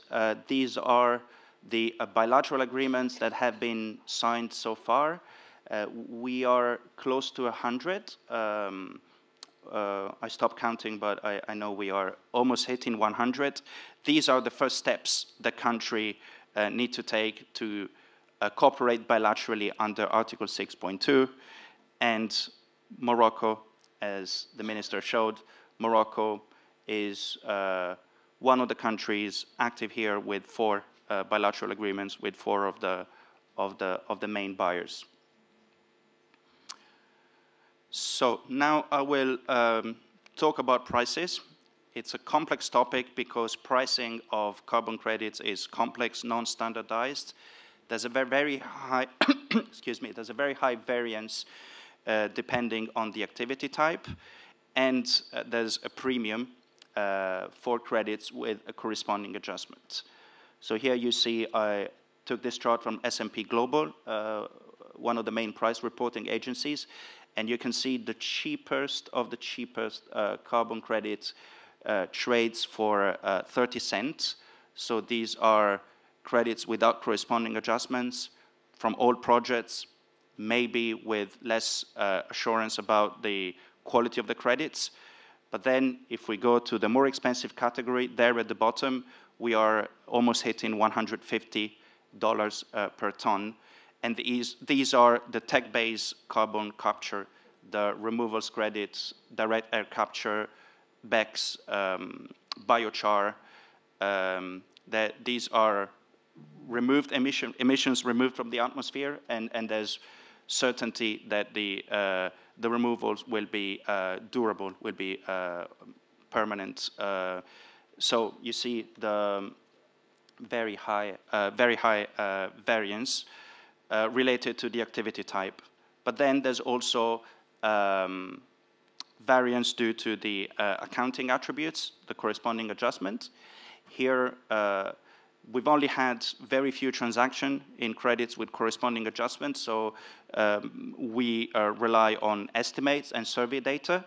At the top of the slide, you have a sentiment survey that we at AITA run at the end of last year. So we see the premium being estimated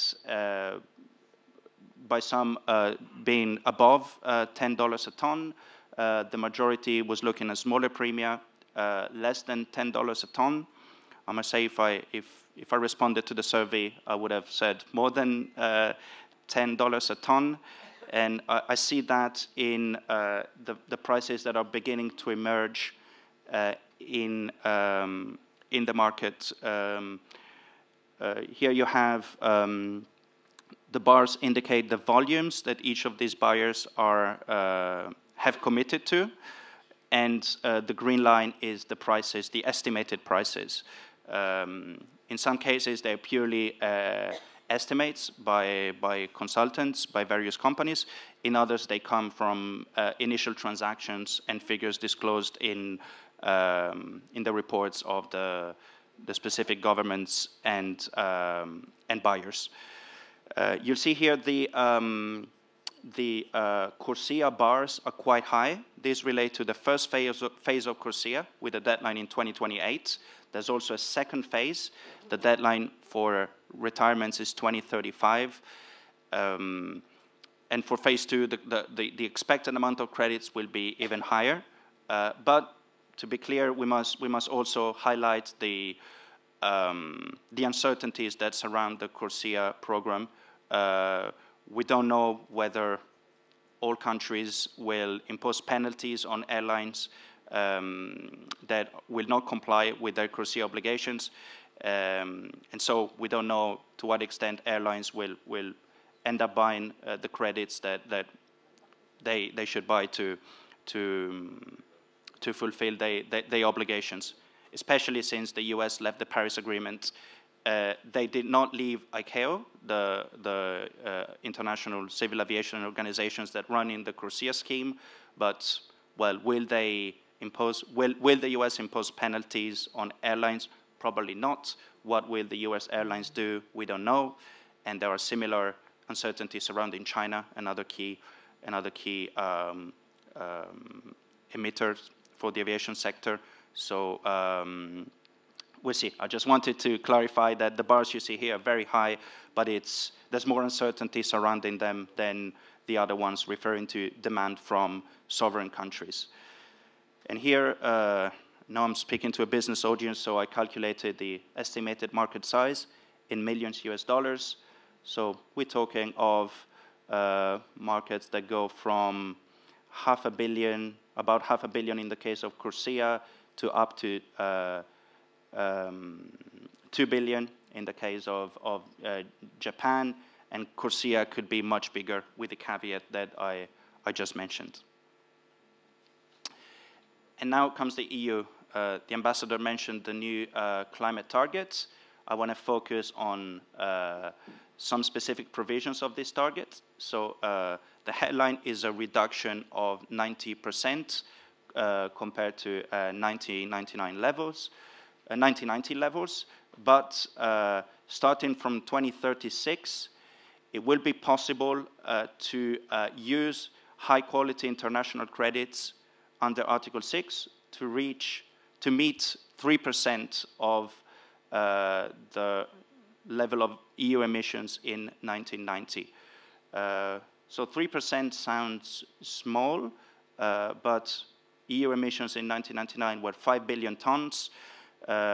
So that means approximately 150 million tons of international credits in the 2036-2040 period. I use the current average ETS price of 74 euros per ton. The price in 2036 is expected to be higher, but also the price of international credits is expected to be lower than the price of the EU ETS. So I just used that 74 euros. So we're talking about an expected market size of 11 billion euros. So it's 10 years down the line, but it's significant. It will be high quality credits, probably higher than the qualities that the credits that other countries are currently buying. So more expensive to produce, but that will be hopefully more than compensated by the higher price they can be sold at. Now, coming to the end of the presentation, carbon markets in Africa. We heard some figures. Africa has potential, but it hasn't really played the role it should play in carbon markets. So I looked at what strength, weaknesses, opportunities, and threats are. I think that the key strength is the low abatement option. In Africa, reductions can be abated cheaply, and so that allows to deliver carbon credits fast at lower costs. If you want to scale the markets, we need credits that are authorized under Article 6, so they can fetch a higher price.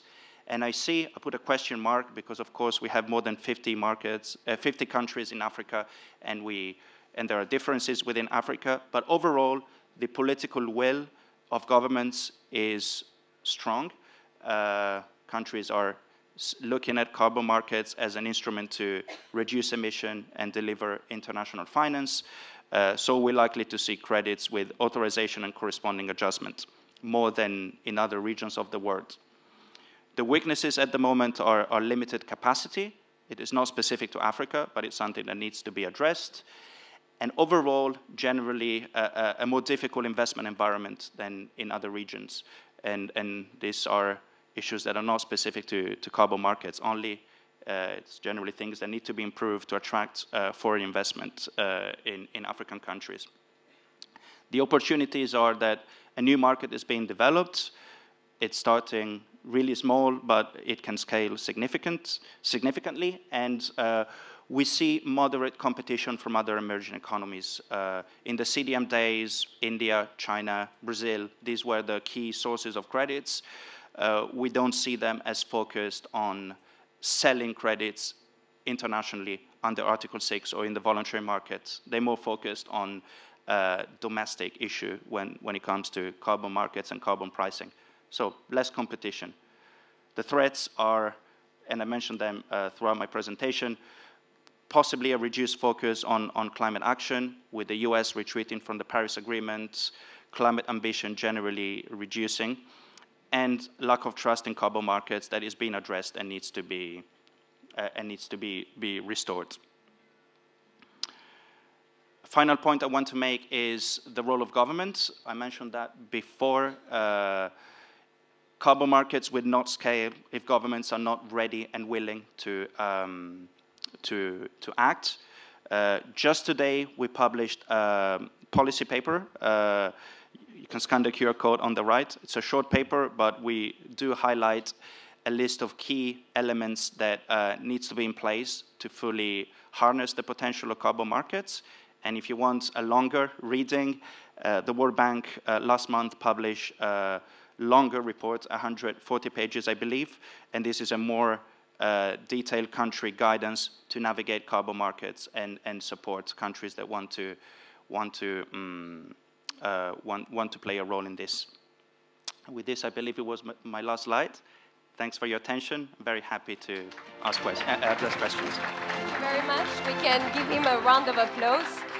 So I did a quick check, and I understand why it's very hot in this room. Most of you have faces that are too serious. That is why. So can you turn around to your neighbor and just give him a smile? And let's see if this room is going to get lighter a little bit. And because of popular demand, I'm going to ask you to stand up for a second. Please rise to your feet. And help me cross your arms. Let's try that, because this presentation was very heavy, and I want to see all of you cross your arms like this. Let's do that. Now I'm going to ask you something very specific. Do me a favor and change your arms. Put the one that is down on top. How does that feel? Awkward? Awkward? Strange? Like you can't hold it? Some of you are already somehow. And that's what change feels like. When you have to change, it will feel uncomfortable. So let me welcome change and get a good weather and coffee. Welcome to the coffee break for 15 minutes. Thank you very much all. It's an honor to have you here. We'll be back in exactly 15 minutes. Our ushers will welcome you back here. Thank you very much and enjoy your break. Bon après-midi. Bon après-midi. Est-ce que c'est l'après-midi, c'est toujours l'avant-midi? C'est toujours l'avant-midi. D'accord. So, welcome back. Bienvenue encore une fois. How was the break? Good? Bad? C'était bon? Fresh? Good. So we're going to start our second half. But before then, I wanted to check with you. How many of you made use of your business cards? By a show of hands. Let me see. All right. Alors, they say 3 out of 4 people leave conferences feeling more inspired, but only 1 person out of 4 leaves wondering where all their business cards went. So here's the thing. If you're missing yours at the end of lunch later on, please check your neighbor's pockets or bags. I'm sure if you're doing your job, they should be there. Anyways, in this section, we're going to start our panel, and I'm going to welcome to the stage an incredible gentleman who's going to be leading this session. This is Mr. Manuel Coco, who is the Senior Sustainable Energy and CC Advisor at GIZ. Let's put our hands together for him. And merci beaucoup. He's going to be joined by a few panelists that he will introduce. You will have a QR code, remember, that you can use to ask your questions. It's on the left here. And please feel free. We will have ushers as well walk around and give you the microphone should you have questions. Thank you very much. Manuel, over to you. Thank you. Bonjour. Oui, bonjour. Salam alaikum. Je suis ravi d'être là. I'm going to switch to English to introduce the panelists, if you don't mind. First of all, I would like to call to the stage Ms. Nadia Khadouri, Chief Financial Officer of South Pole, one of the world-leading carbon asset developers and climate change consultancies. Welcome, Nadia. Next, Paul Matura, African Carbon Market Initiative, CEO of African Carbon Market Initiative. Welcome.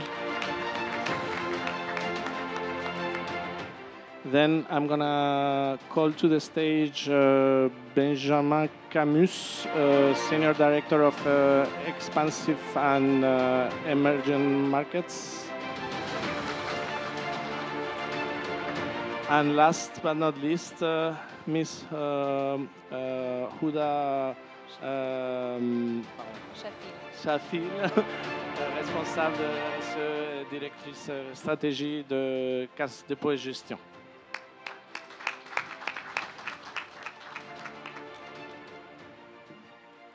Sorry about the misname.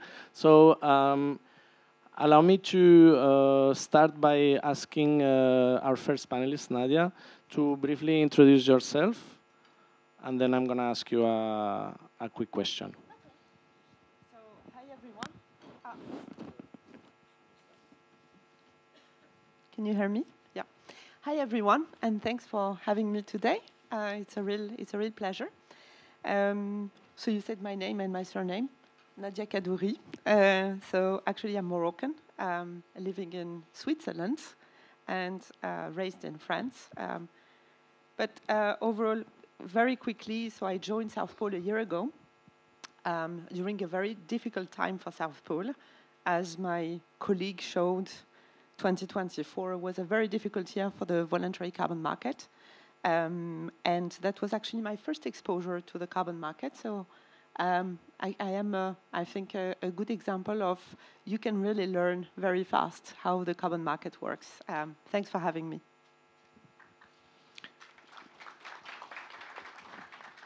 Thanks a lot, Nadia. So based on South Pole extensive experience with carbon market development, in particular, including in the African continent, what are, in your opinion, the 2 or 3 biggest pain points when it comes to developing carbon projects across the project life cycle, from the early identification to the issuance of credits? Well, I think, so I think that, like, I mean, we've been saying that since the beginning today, right? I mean, money is key. So, like, I would say the key pain point is really to flow, how to flow the financing into the carbon project. And at every stages of projects. So that can start with, you know, like early feasibility studies, or actually making sure that nature-based solutions projects that are 10 years plus life cycles type of projects are actually financed correctly through the life cycle. So this is how do you attract financing. The second one is the regulatory framework and the methodology complexity.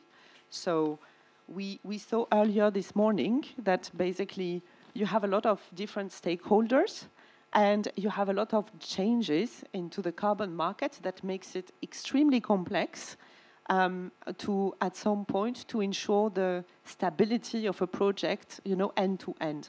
And that actually prevents as well, you know, financing institutions, you know, like finance flows to give enough confidence to build up as well project pipelines, and that obviously impacts Africa.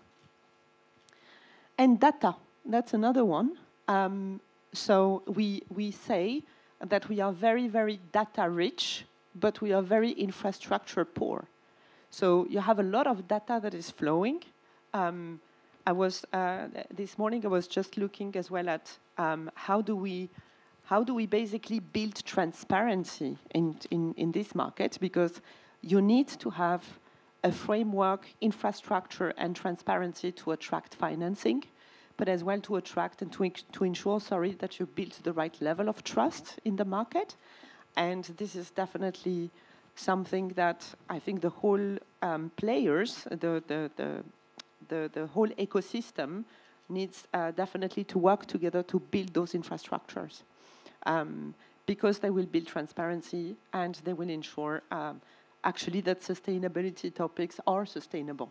Because this is basically what is the bridge that is missing today for projects to be financed. Thanks a lot, Nadia. I think, well, I asked the panelists also because of time to be very short in their answers, also to allow maybe the audience to ask a couple of questions. I'm sure there are much more insights and nuances to the answer, but I think your 3 points were very clear and very solid. Moving on, Paul Mutaura, CEO of African Carbon Market Initiative. Please briefly introduce yourself, also the ACME, so people in the audience know about it better. Thanks. Thank you so much, Manuel. I think a real pleasure to be here. As has been said, Paul Mutaura actually joined the Carbon Markets Initiative in September 2023, just as the market was taking that turn.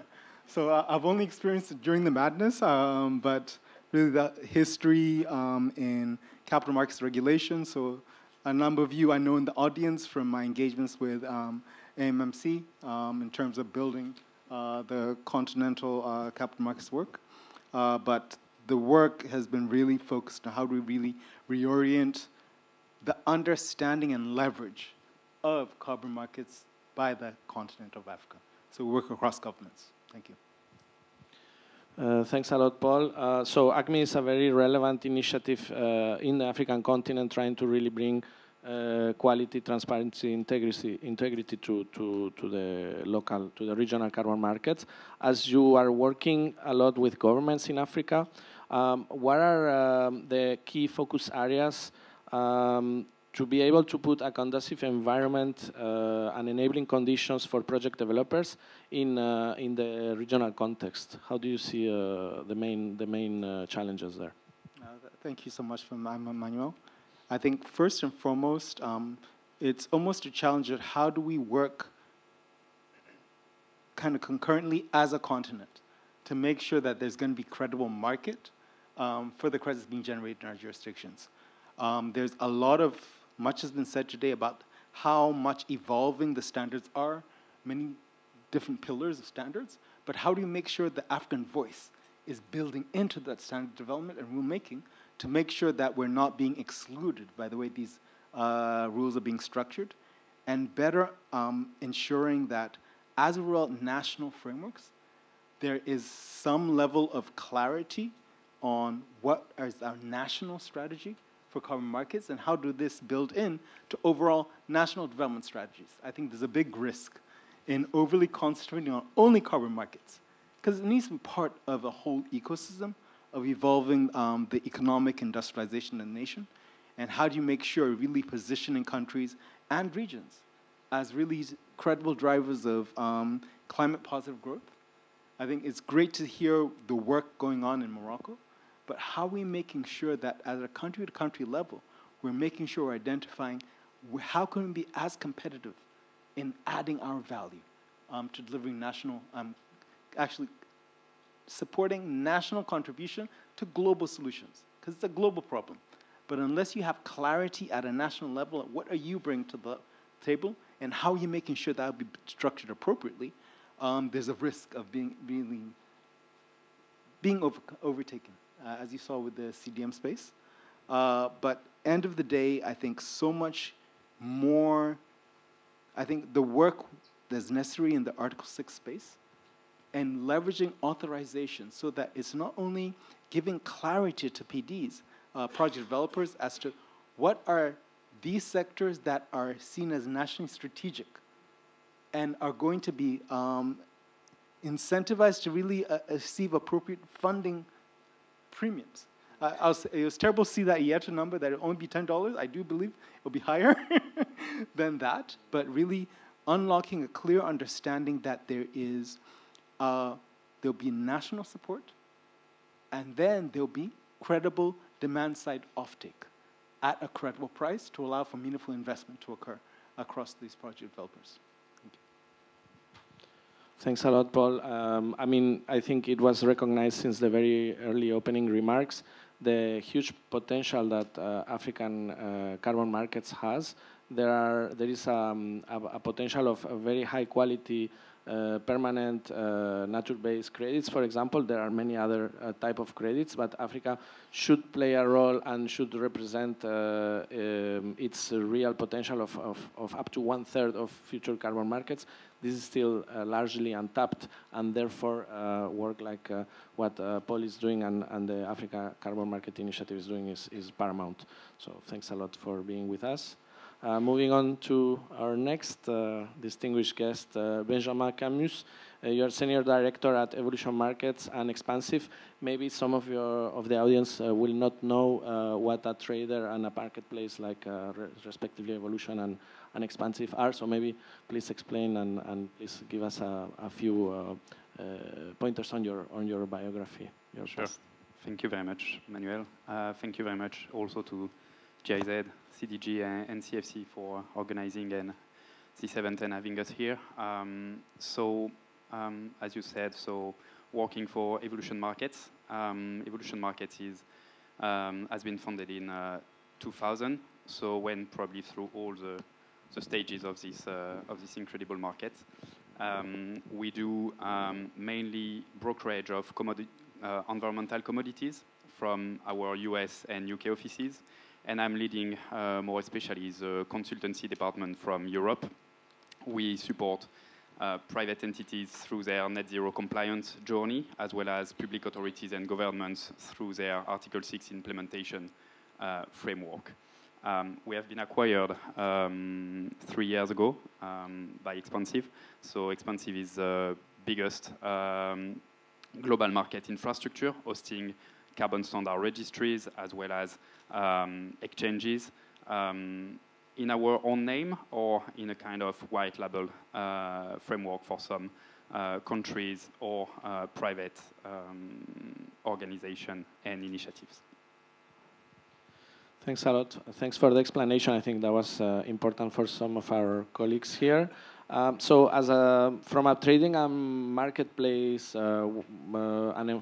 infrastructure perspective, how can project developers, in particular in the context of Africa, better position themselves to actually reach global buyers? I think that was touched upon by Paul as well.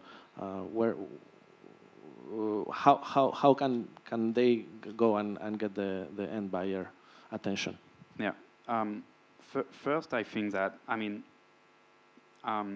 I started my career in the carbon market on the project development side, mainly in West Africa and Latin America, now working mainly with, again, public authorities, government, and private entities. I fully agree with Paul on let's say, also the need for education. We often take the carbon market internally as a kid that we are helping to grow. So you cannot take decision on his behalf, but you can help him to get all the knowledge and, let's say, information needed to find its own way. So we do always a lot of capacity building and awareness with both sides, with the buyers, but also with the sellers, because we want to manage expectation from both sides. We want to make sure that it won't be the project developers doing the impossible to reach the buyer's expectation.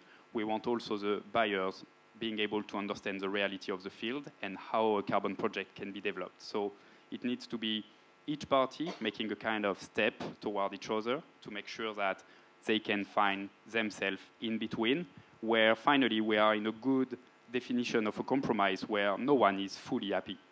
But it works. So we do, again, a lot of awareness to make sure that project developers can also understand all the market opportunities for their projects. We were discussing earlier during the lunch break about the future of renewable energy projects.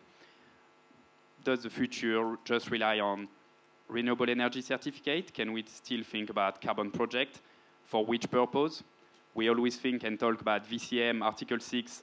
We see also all the different applications for these different framework and how the project can fit also with the different standards. So how it can work also when you develop a project to make sure that maybe this project can match the expectation of net zero compliance buyers, but also countries' expectation to make sure that you will get all the documentation you expect to get from the public authorities in order to potentially, after a certain period of time, reach some requirement to get Article 6, Article 6.4 requirement.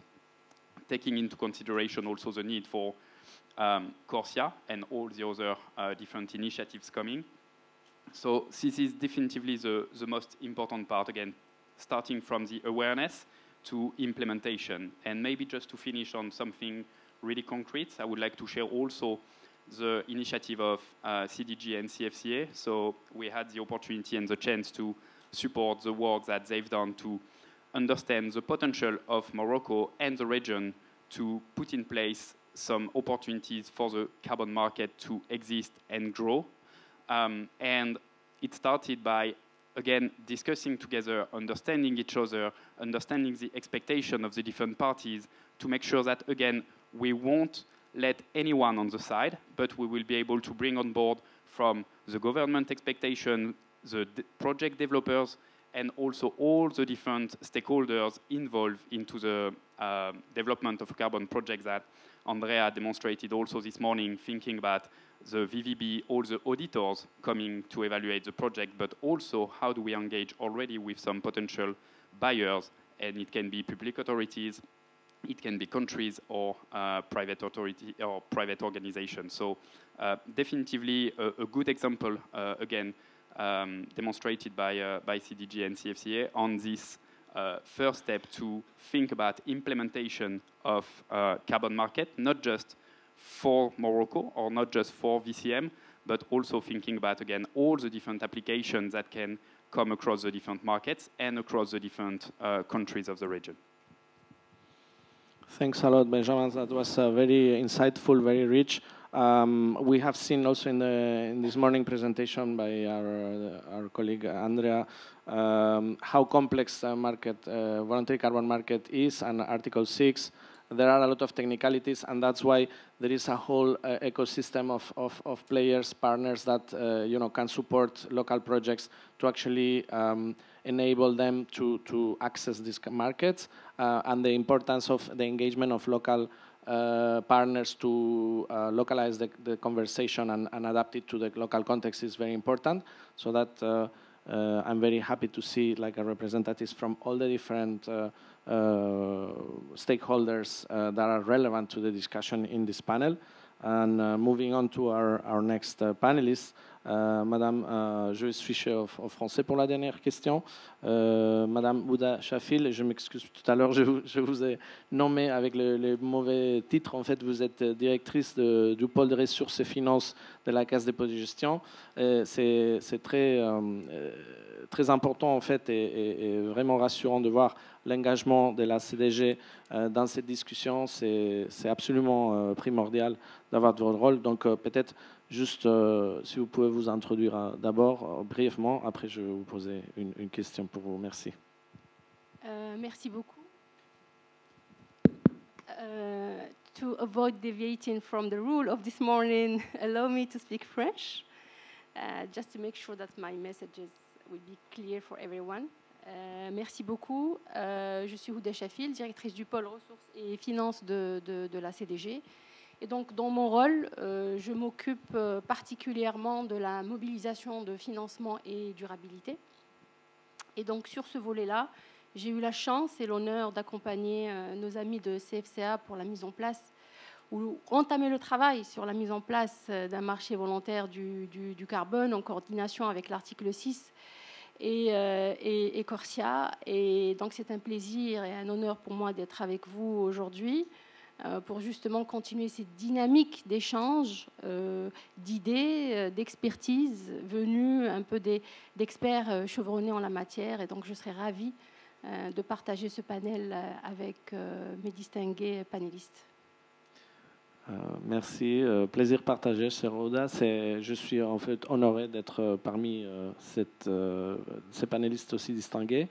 Alors, selon votre expérience, selon la perspective de la CDG, d'après vous, quelles sont les principales difficultés pour développer et dans le déploiement surtout des projets carbone, en particulier dans les contextes marocains, pour vraiment contextualiser les défis?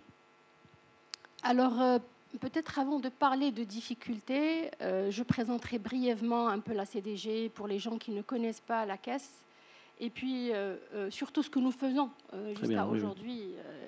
Bon, je dévie un peu, mais c'est important de le préciser. Alors, la Caisse de dépôt et de gestion, c'est une institution financière publique qui a une double mission. Donc, une mission de sécuriser l'épargne nationale et l'épargne retraite. Donc, nous gérons directement dans notre bilan et en dehors de notre bilan des actifs qui avoisinent les 300 milliards, qui dépassent les 300 milliards de dirhams.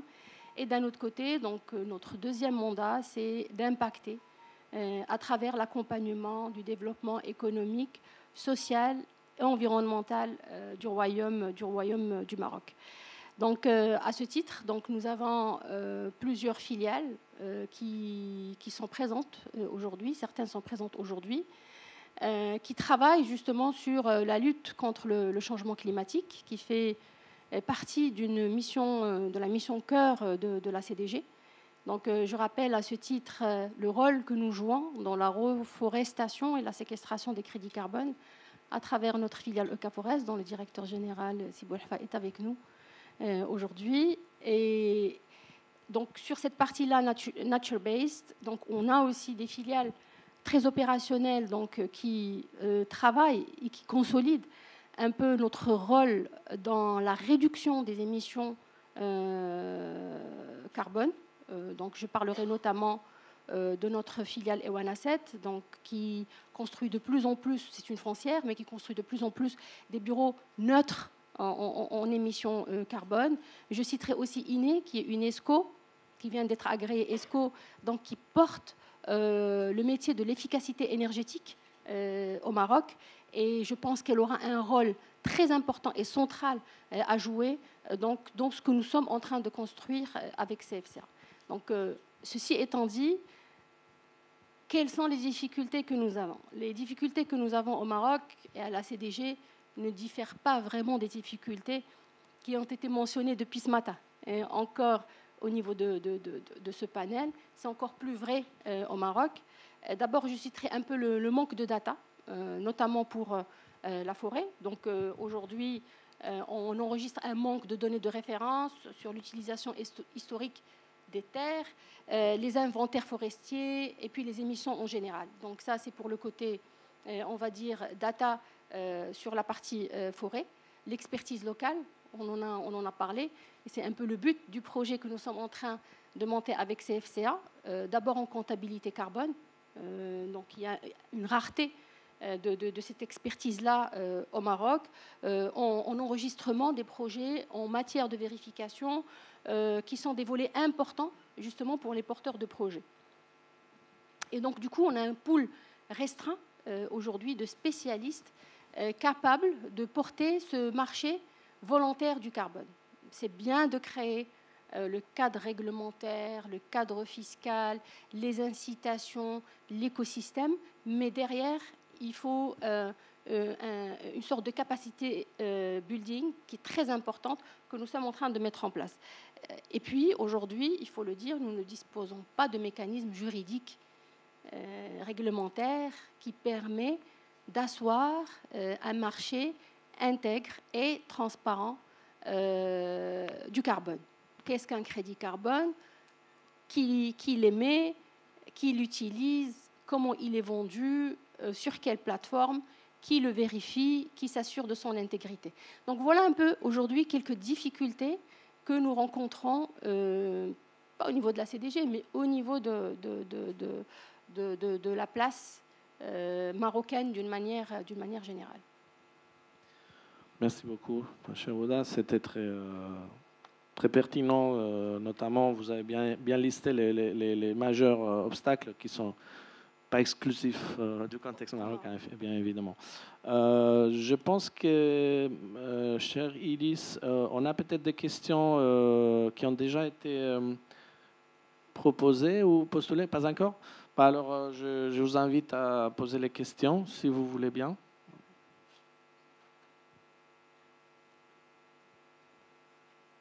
Est-ce qu'il y a quelqu'un qui veut interroger nos... Profitez, hein, parce que ce n'est pas tous les jours qu'on peut avoir un panel comme ça. Une question. Oui, le monsieur.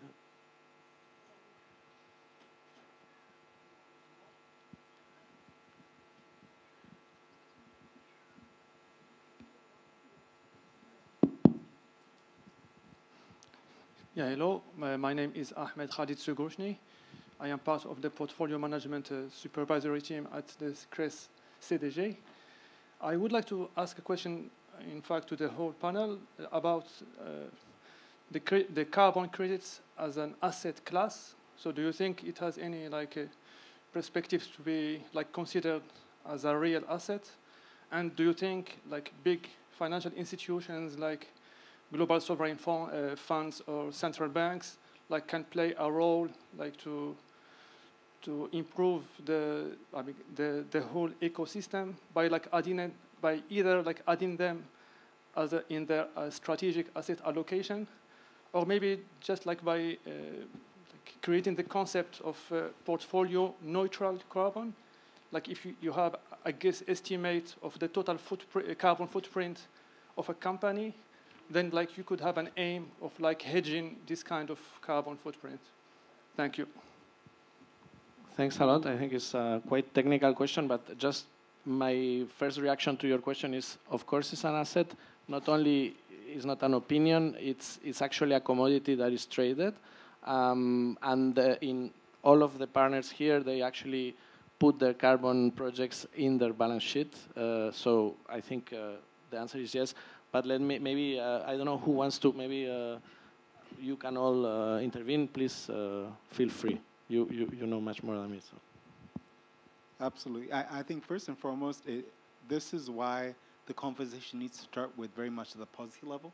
What environment is being created? And getting as much clarity on what we're talking about, building clear green taxonomies so that people can start factoring in terms of even data reporting, ESG disclosures, and really clear steps and coordinated approaches to the way people even start talking about building in, even in their risk frameworks, the bank level. When they look at their portfolio, are they factoring in the climate risk factors of what they're holding? And how are they disclosing that as one of the regulatory requirements? Looking even in terms of what steps can be taken in the context of really building credible investment or the loan tools, so people can show that how we are supporting, how we're allocating our financing is clearly aligned to very clear, understood, and well-defined impact sectors within the economy. But that really has to start with sufficient understanding and ownership across the banking, the insurance, the investment and securities sector to make sure that policies and tools are being put in place that can make sure there's a cross-sectoral coordination of how money can flow to this space, what kind of impact needs to start being reported to show really some balance in portfolios. Yeah, Benjamin? And if I can add something on your question also, we have some discussions with private entities for the net zero compliance, so also talking about how they can try to mark on a monthly basis, for example, their portfolio, etc. We have also some discussion with public authorities on creating some kind of new sovereign funds from carbon credits. And I would say that probably the most relevant way to see it for the moment is to think about more of the carbon project than the carbon credits, because of the different opportunities. As I mentioned earlier, with one single project, you can get different opportunities in terms of market access, different markets that can come also along the way of the lifetime of the project. So you can be 6.2 eligible today and have a contract until 2030 for the moment with a country, but this project will still be alive afterwards, and can it be eligible for another market afterwards? So if you think about it at the, let's say, big entities level or public authority level, probably that you want to think about it at the carbon project level rather than the carbon credits level. So you also avoid all the question of diluting the liquidity and monetization of your carbon credits, also impacted by the vintage of your carbon credits. When you think about it from a carbon project perspective, you can see all the different scenarios and opportunities, and you can play also with different opportunities to monetize and get a value on a more long-term plan, if it makes sense. You want to react to that, Paul? And Nadia, also maybe you want to say something? Oh, Uda as well. So maybe I think Uda, just very quickly, just yes. to build on the key point that's been raised by Benjamin, that even in terms of when we're really trying to unpack what's the long-term value and position of these projects, it's critical for on this continent we start better measuring, tracking the very substantial social and economic impacts and core benefits that are often built around projects on this continent, because the CO2 reduction and removal often is the co-benefit to the huge impact that these projects tend to have in the environment they're operating in. So how do we make sure we're appropriately tracking and measuring those huge core benefits so that we look at the long-term value and start attracting, frankly, a premium on price when you look at the true monetization of the value impact of these projects and the environment they're operating in. Ce que je voudrais rajouter par rapport à ce qui a été dit par mes collègues panélistes et en réponse à la question de Khalid, que je remercie, qui est d'ailleurs très pertinente, c'est effectivement, comme a dit Benjamin, il ne faut pas le considérer comme un asset financier dans les balance sheets, mais plutôt on peut le voir à travers les projets carbone que ces institutions peuvent financer et peuvent porter. Et c'est franchement exactement ce qu'on a envie de faire avec nos collègues de CFCA, c'est de ne pas s'arrêter au crédit carbone comme un instrument financier, donc qu'on peut échanger dans des bourses et sur des systèmes de trading, mais vraiment créer un écosystème complet de bout en bout où tous les institutionnels, tous les investisseurs qui travaillent et qui ont une ambition pour l'impact sur la finance climat peuvent y contribuer. D'ailleurs, on croit vraiment que les projets carbone sont un outil excellent et idoine pour mobiliser les financements privés. Parce qu'aujourd'hui, l'une des problématiques, bien sûr, il y a les problématiques techniques, réglementaires, etc., mais le sujet du financement est un sujet aujourd'hui pour les projets carbone, pour justement compenser ce mismatch de gap entre les flux générés par le crédit carbone, mais l'upfront investment qui doit être réalisé au début du projet. Voilà. Bien sûr, Nadia, s'il te plaît. Très bien, bien sûr. Just to complement, and I will say just one sentence, I think it's my colleagues explained it super well, and I fully agree with that, but the only carve-out that I would put is, so everything needs to be measurable. So this is my point of infrastructure. So I think, you need to go where the money is, right? Because the target is to finance projects, in my very simple mind. That means that basically we need to speak the same language as financial institutions, as private equity investors. I've been, for the past 3-4 months, speaking to private equities, 100 of them, to actually see how we can attract financing and to grow projects. So that's a real example. And what is lacking is this ability to demonstrate, track, and give transparency. So that's the risk element when you try to convince basically to invest into, I don't know, a carbon capture, project that is highly capital intensive, that you can say you take this risk for this amount of years, for this potential return, but this is transparent, you can track it, and at least you are aware of it, right? And then you give the choice, and I'm convinced that actually you attract much more financing by actually really thinking about the infrastructure piece. And that's actually, I think, what is lacking as well in the carbon market today, or not good enough, let's say, not mature enough. Thanks a lot to all.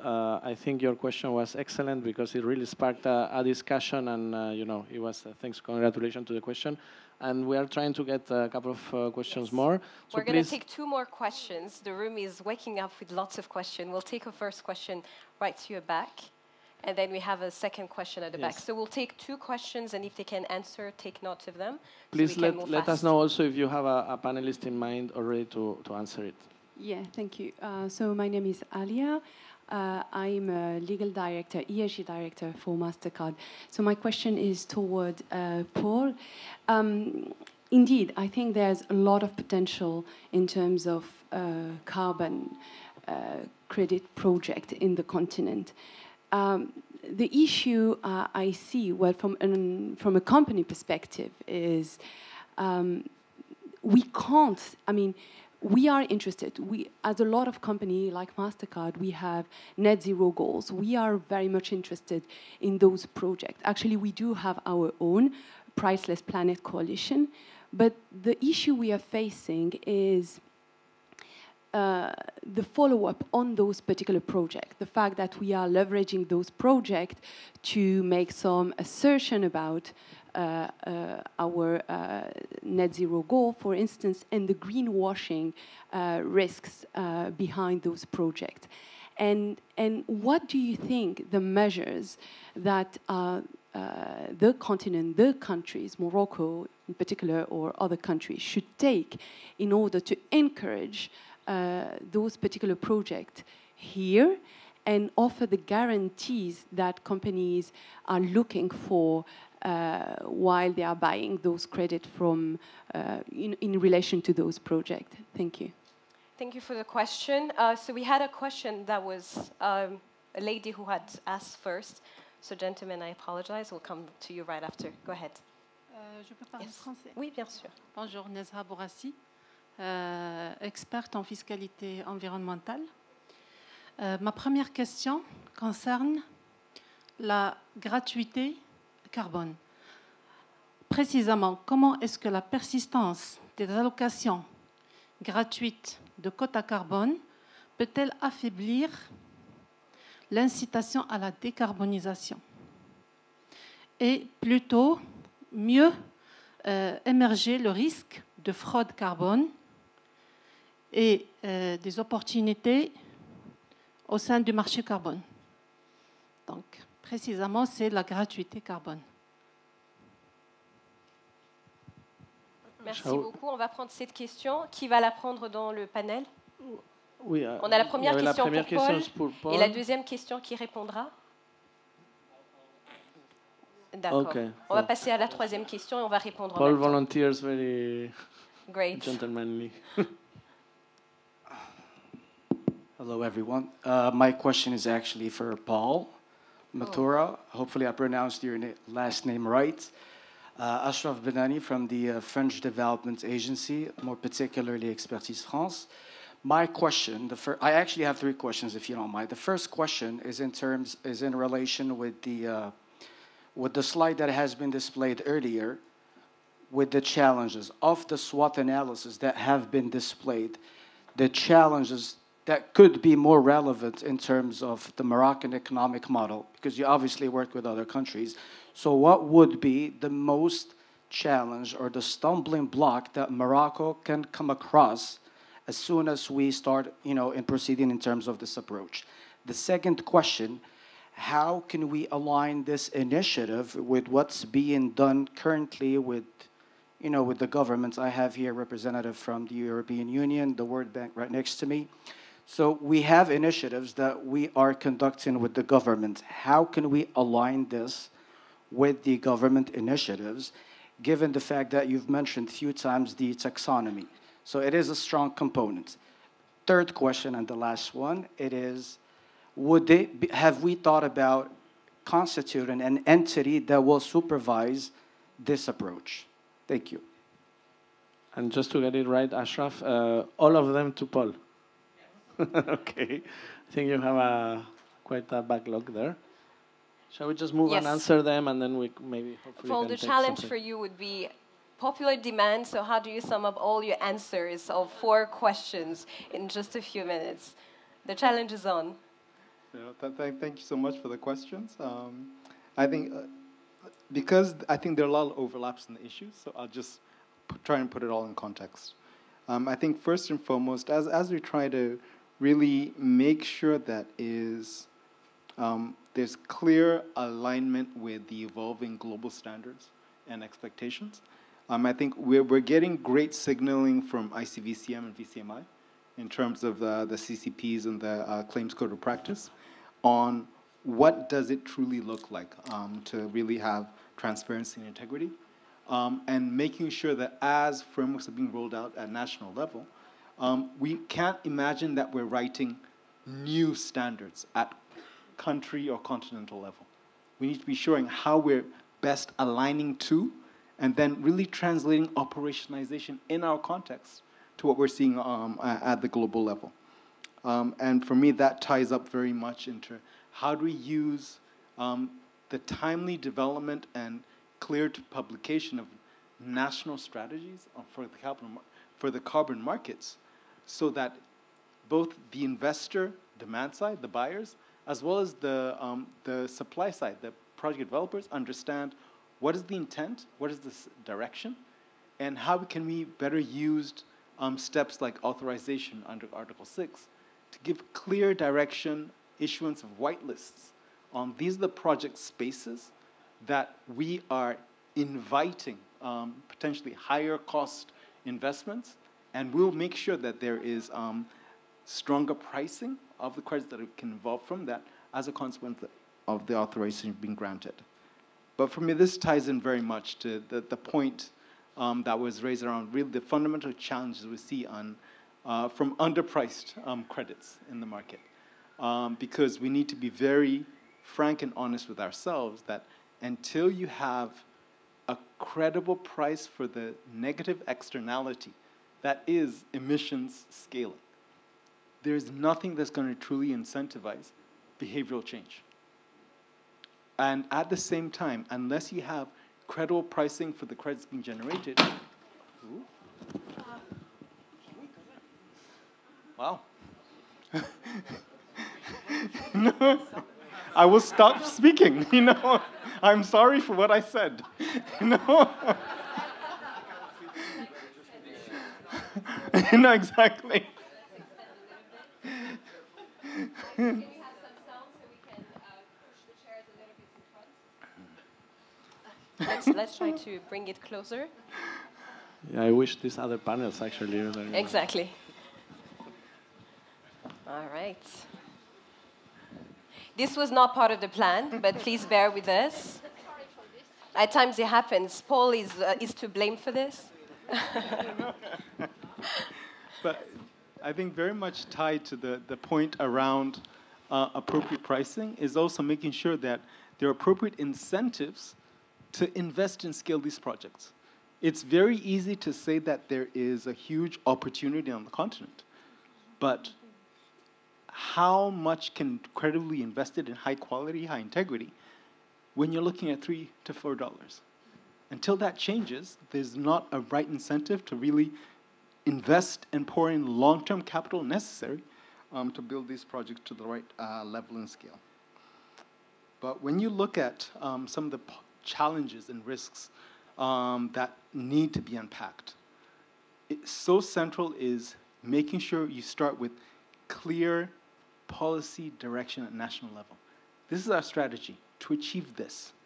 And this is the support and transparency that's going to be put in place to make sure there's appropriate institutional and governance structures at national level, so people know who they're going to be questioning, who's the designated national authority.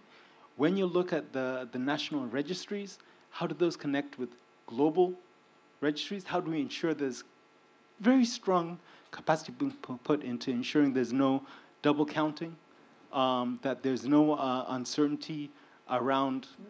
We like to bounce around the concept of greenwashing. Sometimes I feel it is used as an excuse, with not enough focus on how we granting assurance that it is not there. There's sufficient structures in place. There's effective oversight, coordination, and enforcement of the right kind of practices. But I think with all those steps, we need to really make sure that whatever is being adopted at a national level, at a regional level, it is well aligned to the global fundamentals. Because what you're developing needs to be acquired. There needs to be demand.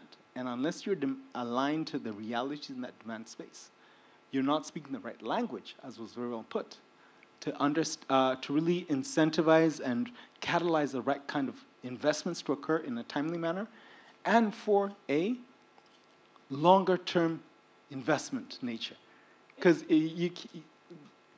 why it's so central to really take those steps around authorization is you have governments making clear statements about what are they seeing as aligned to national priorities, what are they really giving some level of affirmation that the benefit sharing structures in place are aligned to make sure you have strong community participation and support for effective operationalization.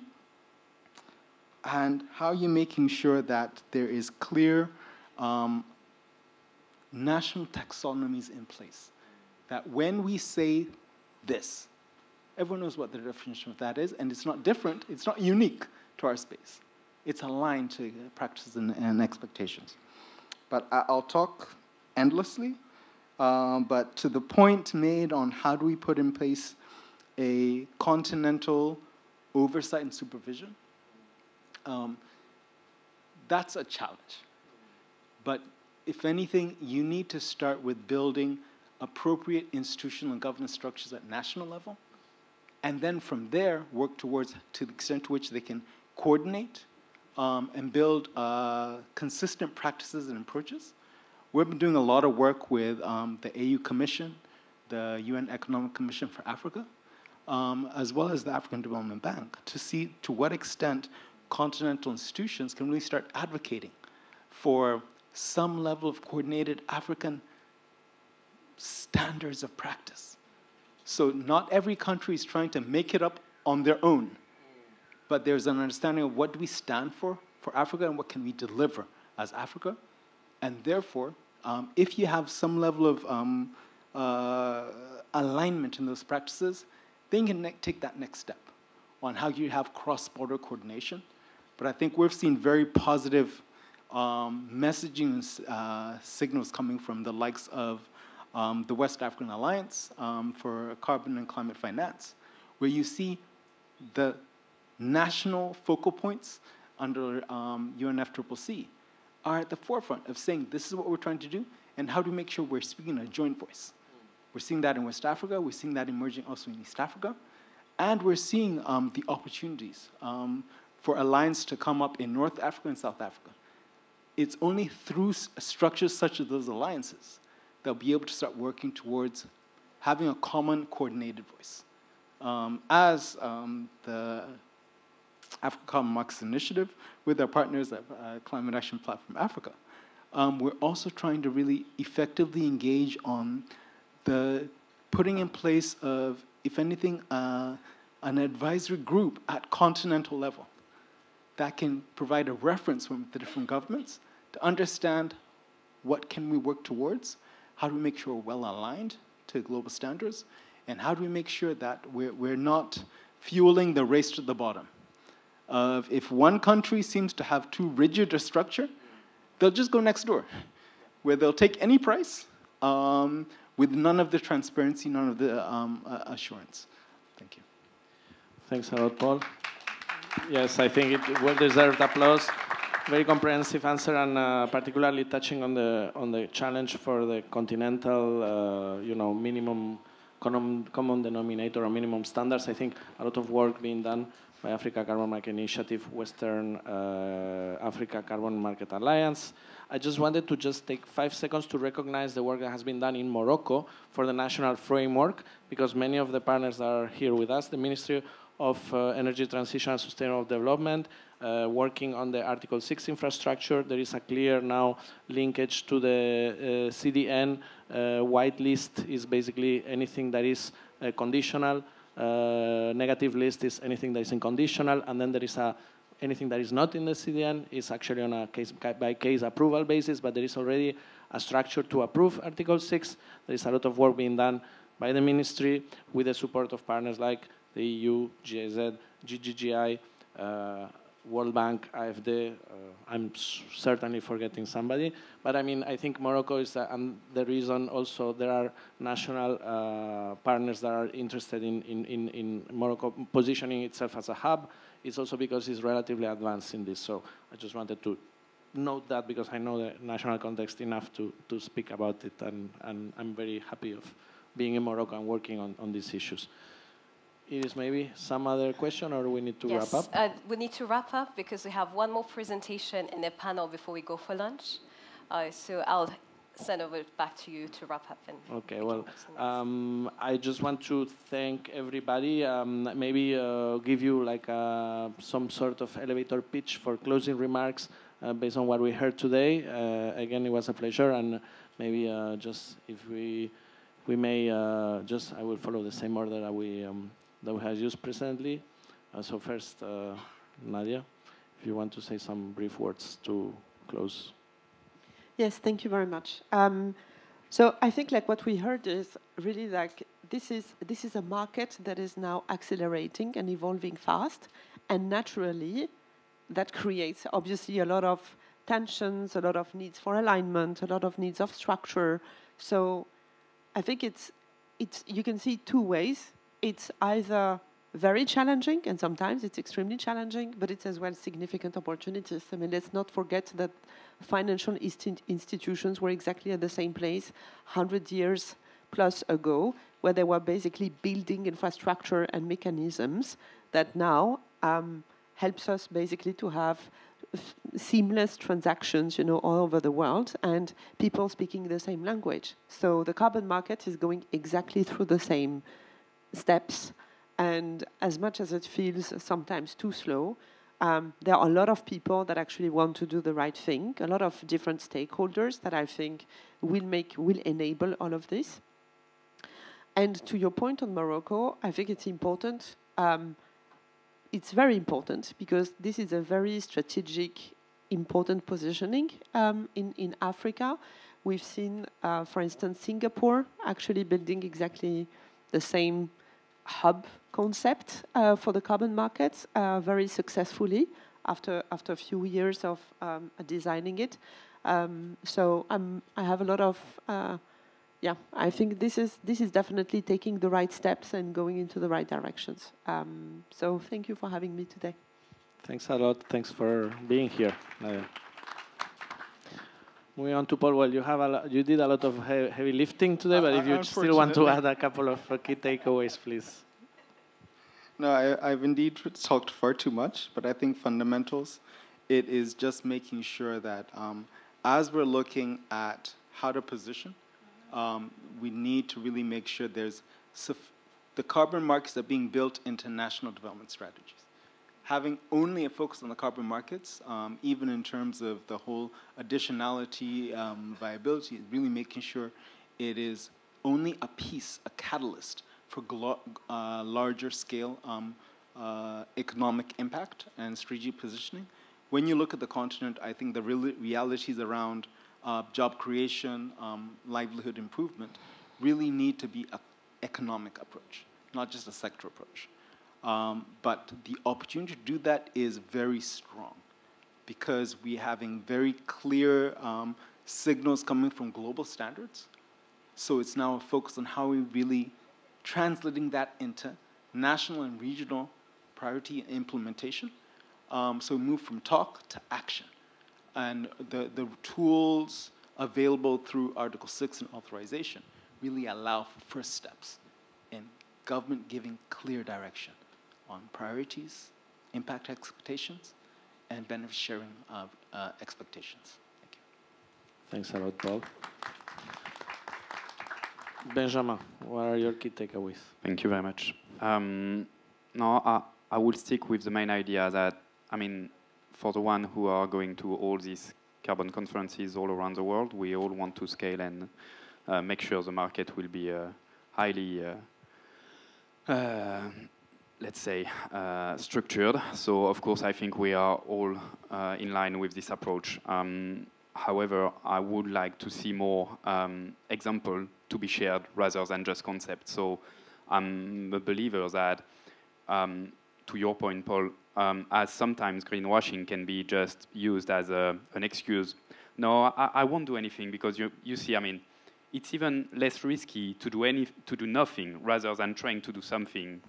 So same way, again, the work done by Morocco, the initiative managed by CDG and CFCA on the implementation of this tool in Morocco is probably the good example to say that we need to try. We will fail. Nothing can be perfect from day one, but at least it's just by trying that we will find a way to make it.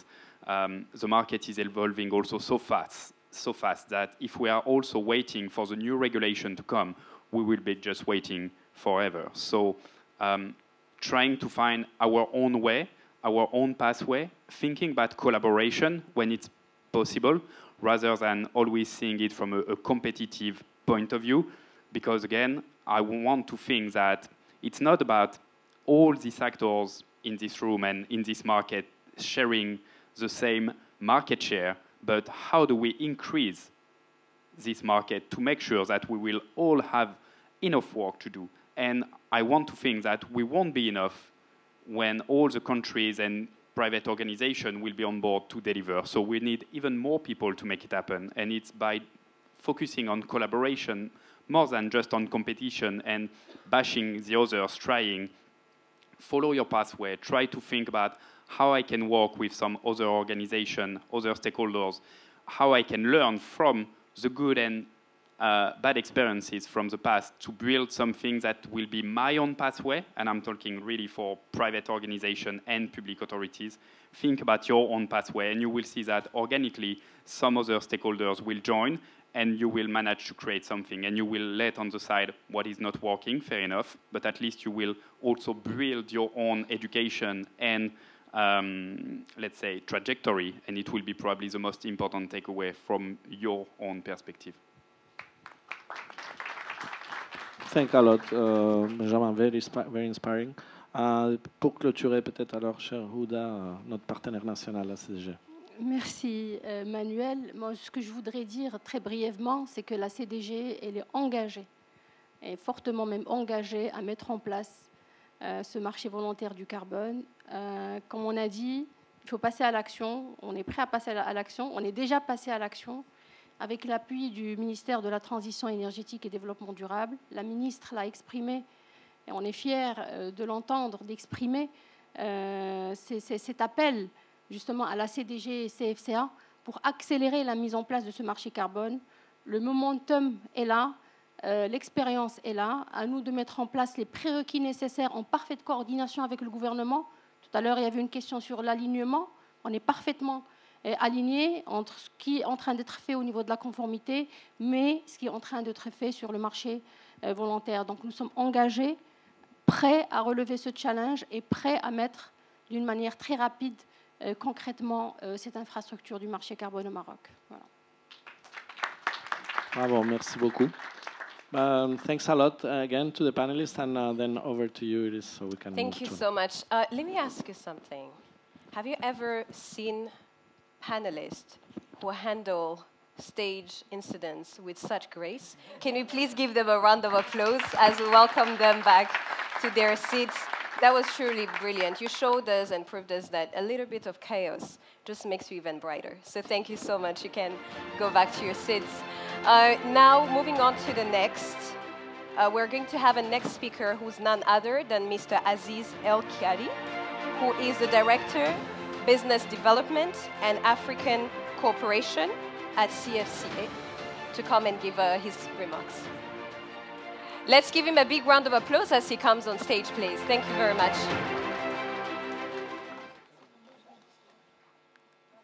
Thanks a lot. Thanks a lot, Iris. I don't want to be standing in the way of your lunch.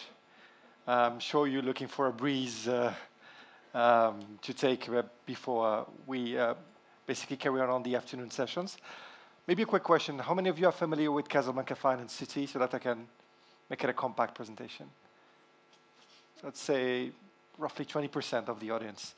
Well, Casablanca Finance City is a government initiative launched based on a royal vision, and that royal vision is very simple and very bold at the same time, was to make of Casablanca one of the undisputed capital for business in the African continent.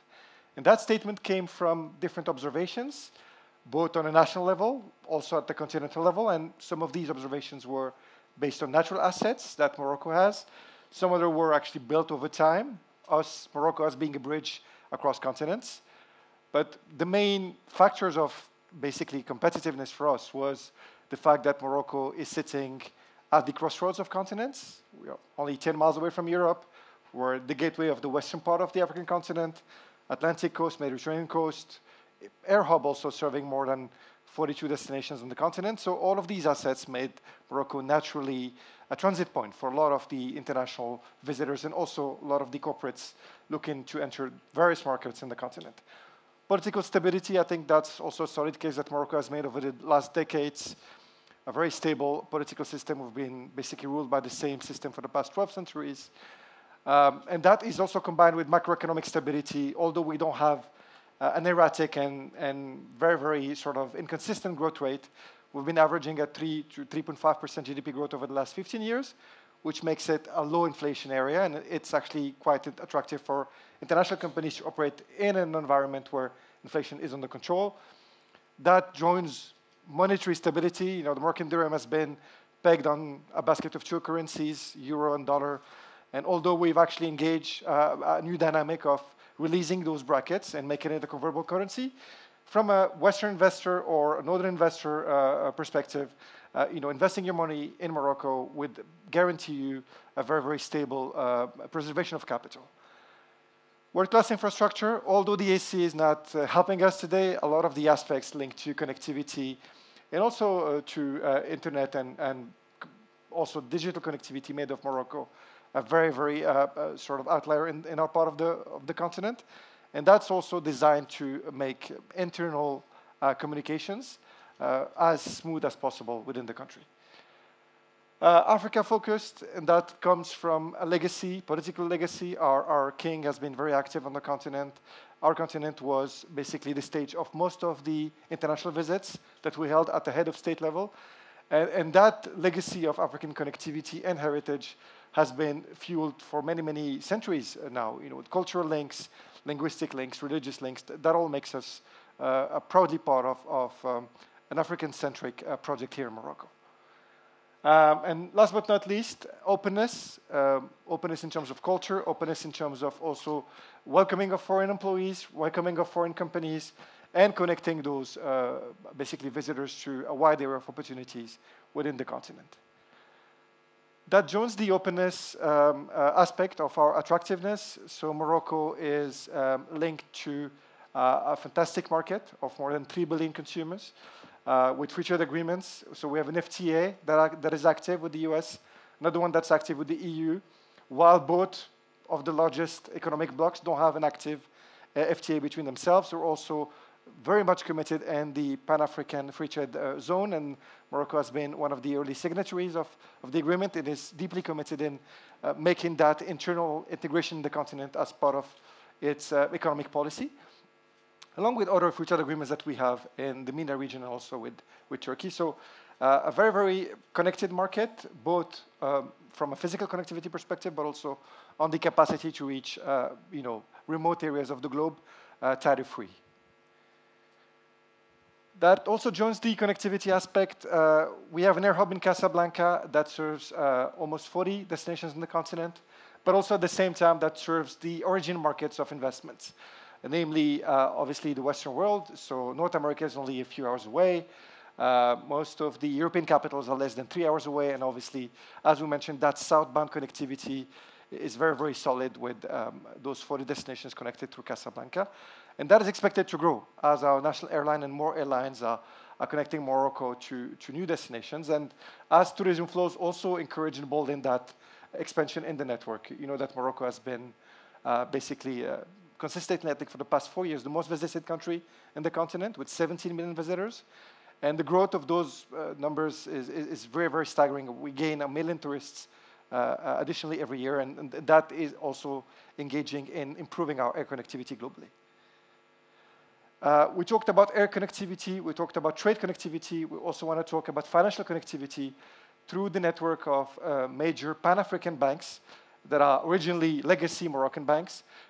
Most of the companies and investors based here are able to cover 2/3 of the continent with physical presence of banking networks, of insurance networks that enable them to be on the ground while being here in Casablanca in any one of these markets. So you have ongoing project, and we'll deep into the link with obviously carbon markets later, but any projects you have in DRC, in Congo-Brazzaville, in Gabon, in Côte d'Ivoire will be managed by your relationship manager out of Casablanca. And that linkage is very important to ensure that the financial flows are also able to be delivered in these destination market of investments very, very freely. What's special about this place? This is a special economic zone that's been dedicated to African operations. It was launched, as I mentioned, through a Royal Vision, and then it took place in this fantastic district of the Casa Anfa district.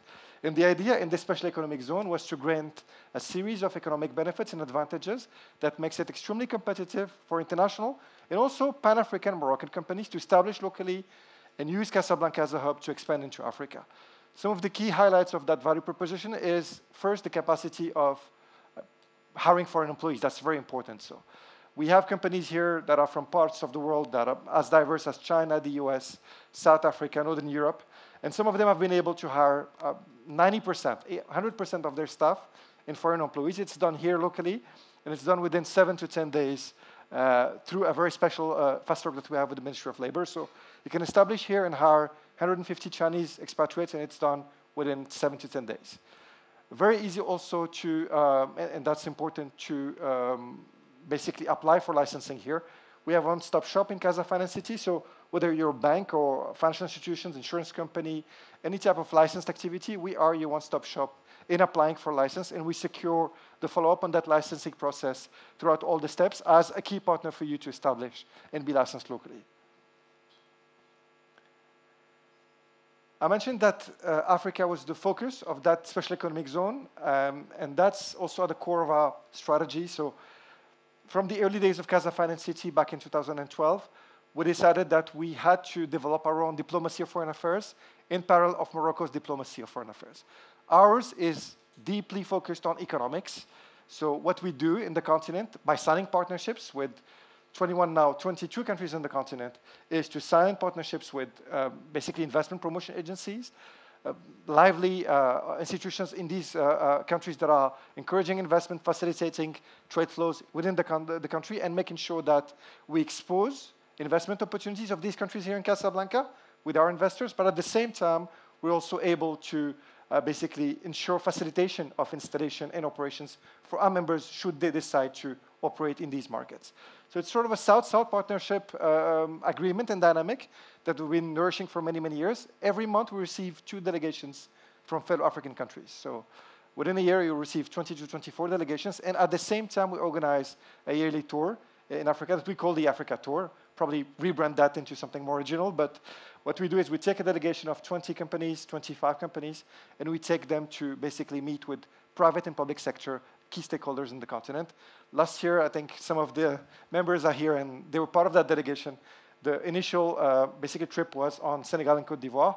And this year, we're considering to do a trip in Benin, Togo, and Ghana, all in the same week. And that's actually something that we really, really dedicated on, and that's something that will benefit the narrative that will develop for carbon markets. Obviously, this is a special economic zone, so very comparable with sort of the type of advantages you get in economic zones. It's tax-free for 5 years for any operator choosing to domiciliate here. Then they also get access to a reduced taxation on payroll. So payroll tax here is roughly half of the rate that you would pay outside of Casablanca and Morocco. There's no dividend tax whatsoever, so companies operating here, paying dividends outside of the country, back to the mother company, enjoy a dividend-free and withholding tax-free regime. And obviously, that comes with also the capital flows aspect of the equation, meaning that when you repatriate money into the country of investment, original mother company, then you can do it also in the original foreign currency of investment with no limitation whatsoever. That means that there's no freedom exchange control in Casa Finance City, and it works independently as an international hub. Some of the big names we have as part of our community, obviously most of them are Fortune 500 companies, but we also have smaller players that are basically more specialized. Climate finance is a key area of specialization. Obviously, carbon markets is something we're looking at, and we'll explain that in the next slide. But it's a good mix of international companies, both financial and non-financial. And most of them operate in Casablanca over at least 5 to 10 countries covered from Casablanca. So some have Northwest Africa coverage, Pan-African coverage. Some have actually more countries than Africa in their scope of coverage from the HQ in Casablanca. And the idea is to build the expertise on the continent on every single industry line through the presence of our companies in our community. So now why carbon markets, and what makes us, we believe, what makes Casablanca and Morocco a legitimate hub to establish as a carbon market operator? Well, a few aspects, obviously. The first aspect is the legacy of Morocco. We mentioned renewable energy. We've been pioneering with this respect, with the first, one of the largest solar power, project globally. Also, leadership from a capacity building perspective, leadership on organizing international events focused on climate. So a whole legacy of involvement of the kingdom in developing a positive narrative about climate change, and also developing a positive narrative about the capacity for Africa to play a key role in that climate change policy. Then we had to identify what key areas through the value chain of carbon markets could be very, very beneficial for companies to enjoy while being here. And we've established a series of key elements of positioning through which we want to facilitate the implementation and the thriving of carbon players in Casablanca. First of all, financing decarbonization projects, nothing really, really big in terms of scope or scale. We're talking here about de-risking projects to make them viable and to make them capable to reach viability stage, and then obviously reach a later funding stage for their own development of the project.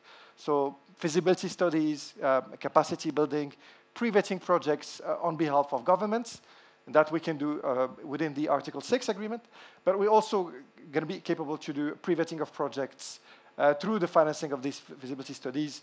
And for that, we are discussing with CDG the establishment of a catalyst fund that will be dedicated to de-risking these projects through the financing of feasibility studies.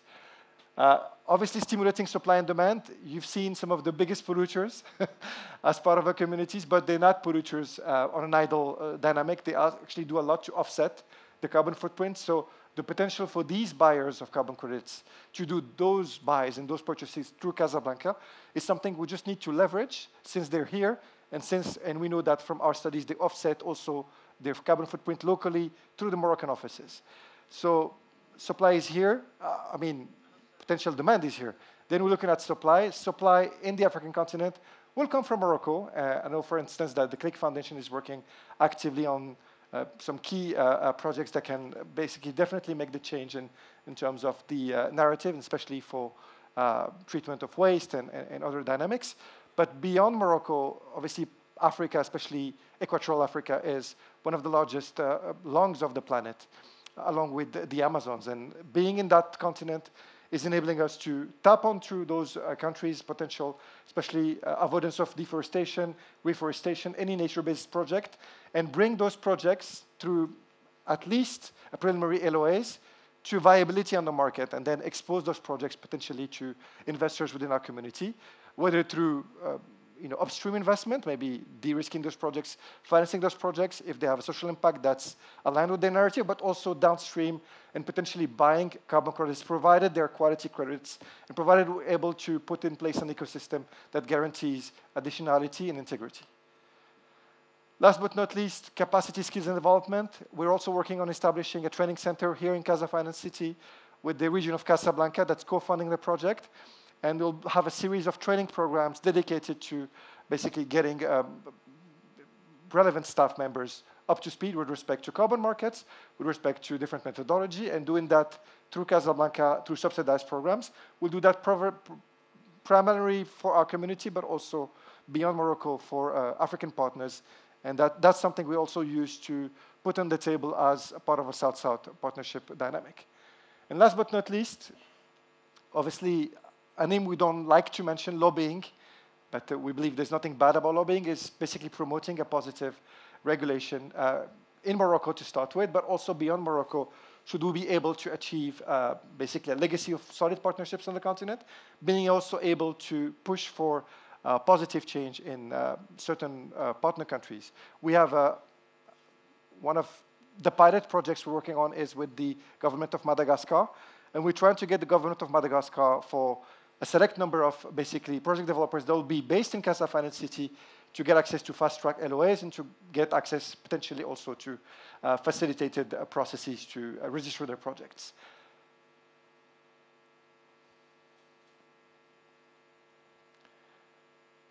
I think that's been said already. Morocco has solid background and track record in being legitimate with respect to climate change. But maybe highlighting the fact that we are working on development of an ecosystem of project developers primarily, but not only that, also VVB operators, MRV solution providers to establish in Casablanca through a very aggressive and voluntarist value proposition. So we establish project developers here really tax-free for 5 years.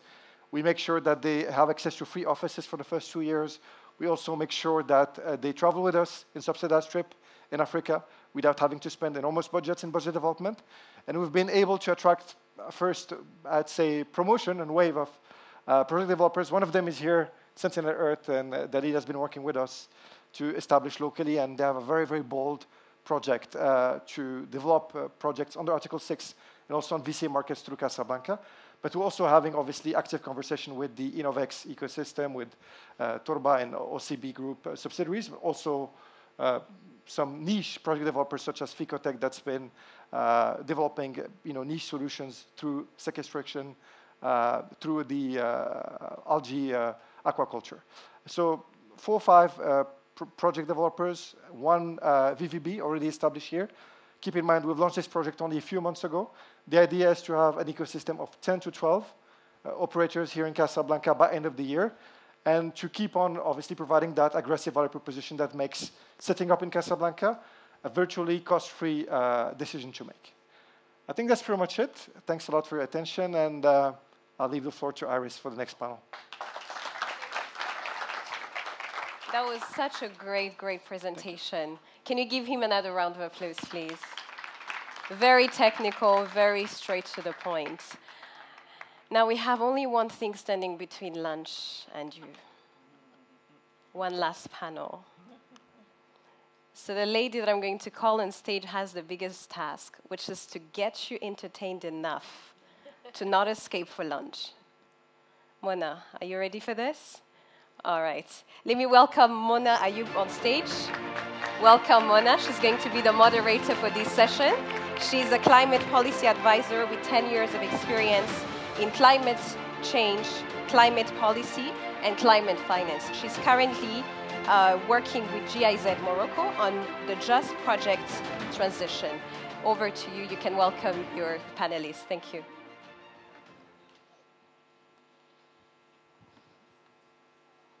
Thank you, Iris. I'd like to call to the stage Ms. Mathilde Mignot, who is director at EcoAct and also chairman for the ICROA, the International Carbon Reduction and Offset Alliance. I'd like to also call Mr. Ousmane Fall Sarr, who is coordinator of the West African Alliance on Carbon Markets and Climate Finance.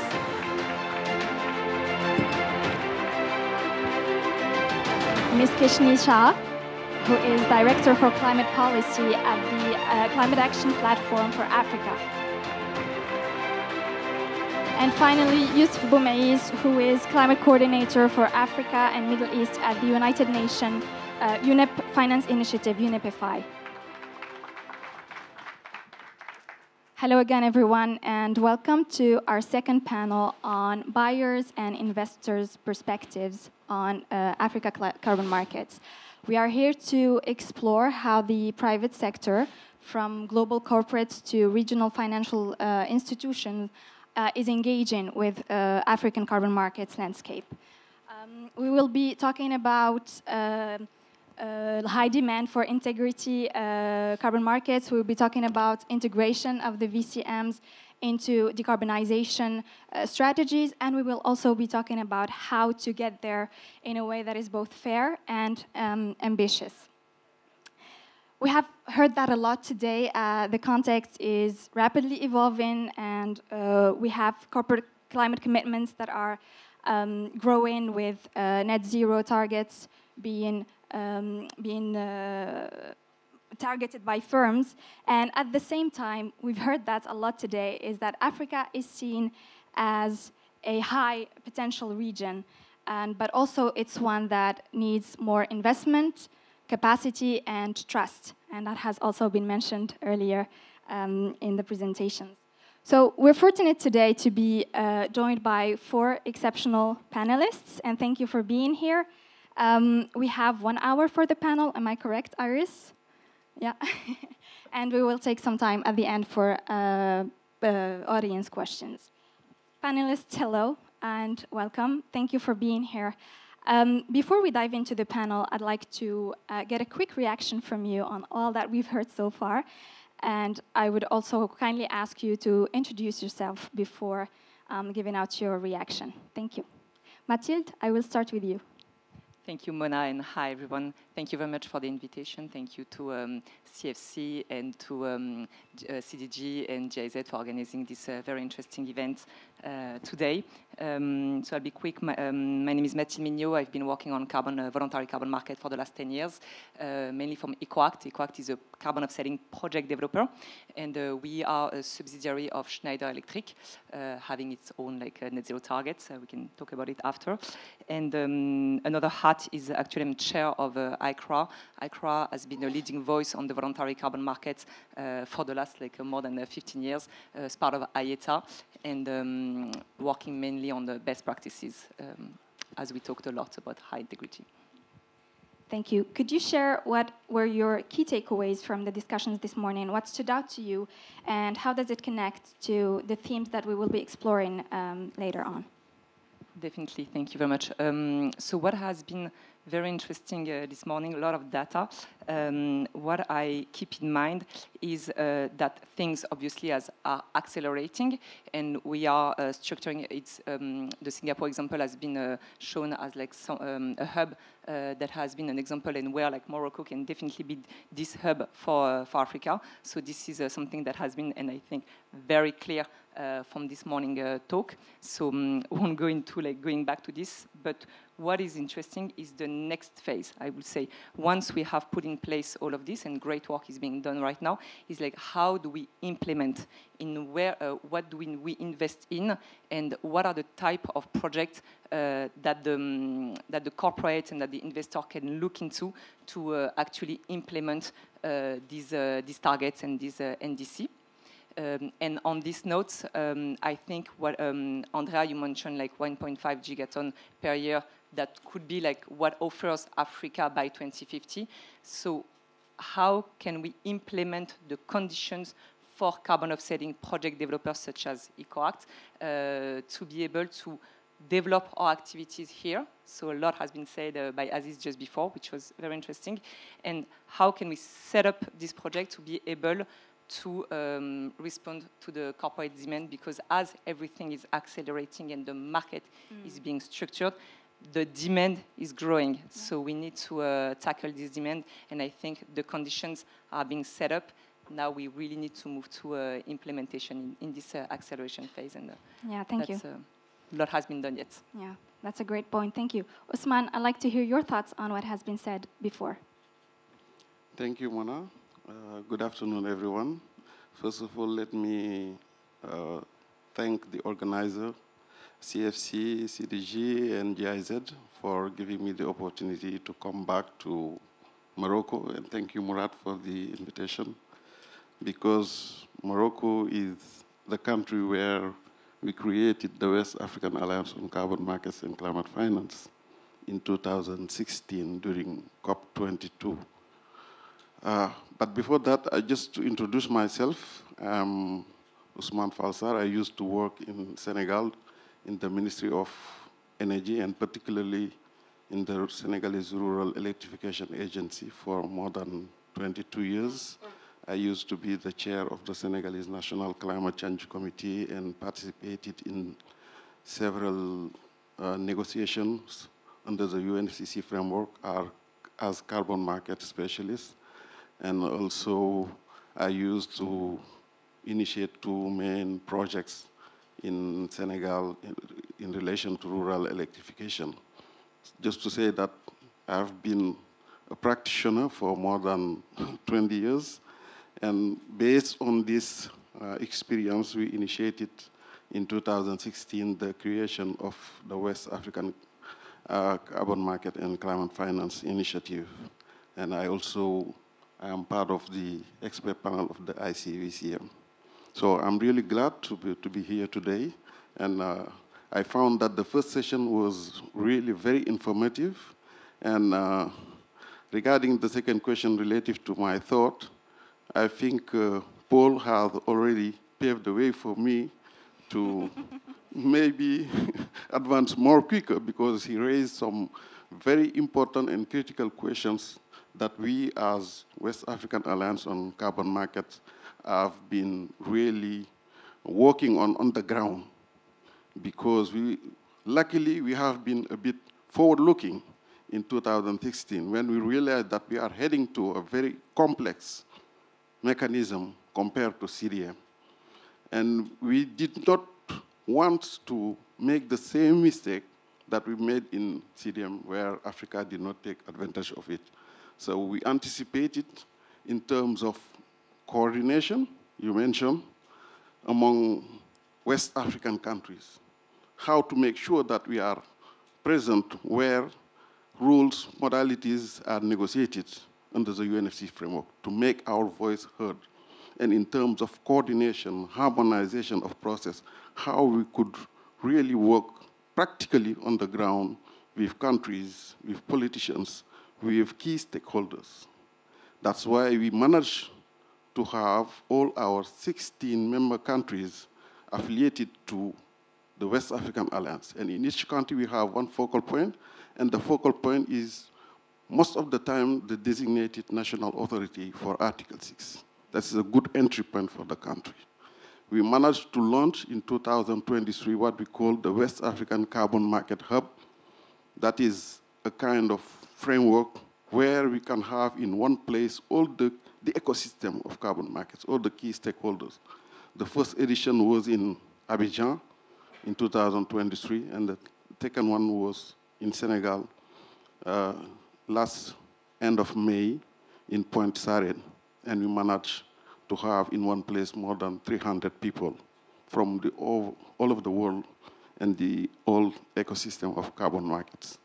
And one of the main outcomes we got out of this hub is a ministerial declaration that we had from West African ministers who really engaged to accompany the process of putting in place regulatory framework that are really attractive for the private sector to work for fair benefit sharing mechanism in our region and to see how best we can harmonize and have a sub-regional platform in West Africa.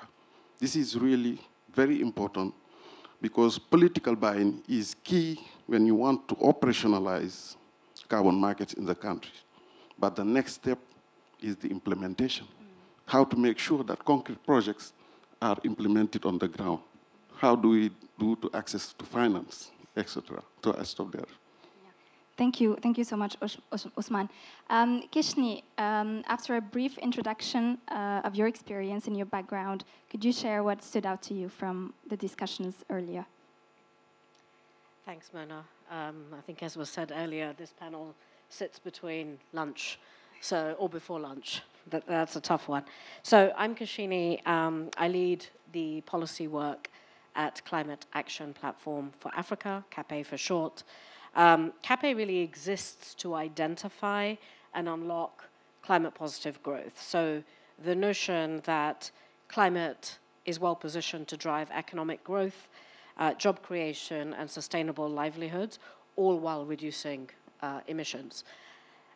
Essentially, we're a systems orchestrator. We bring together project developers, government, investors to try and create that ecosystem that is really required to drive some of this forward.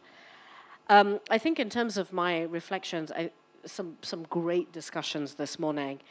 I think for me what resonated really strongly was the recognition that Africa has both supply potential and political will. The world needs Africa not just to participate or to be a recipient of climate funds, but an active stakeholder in this sort of global move towards climate action.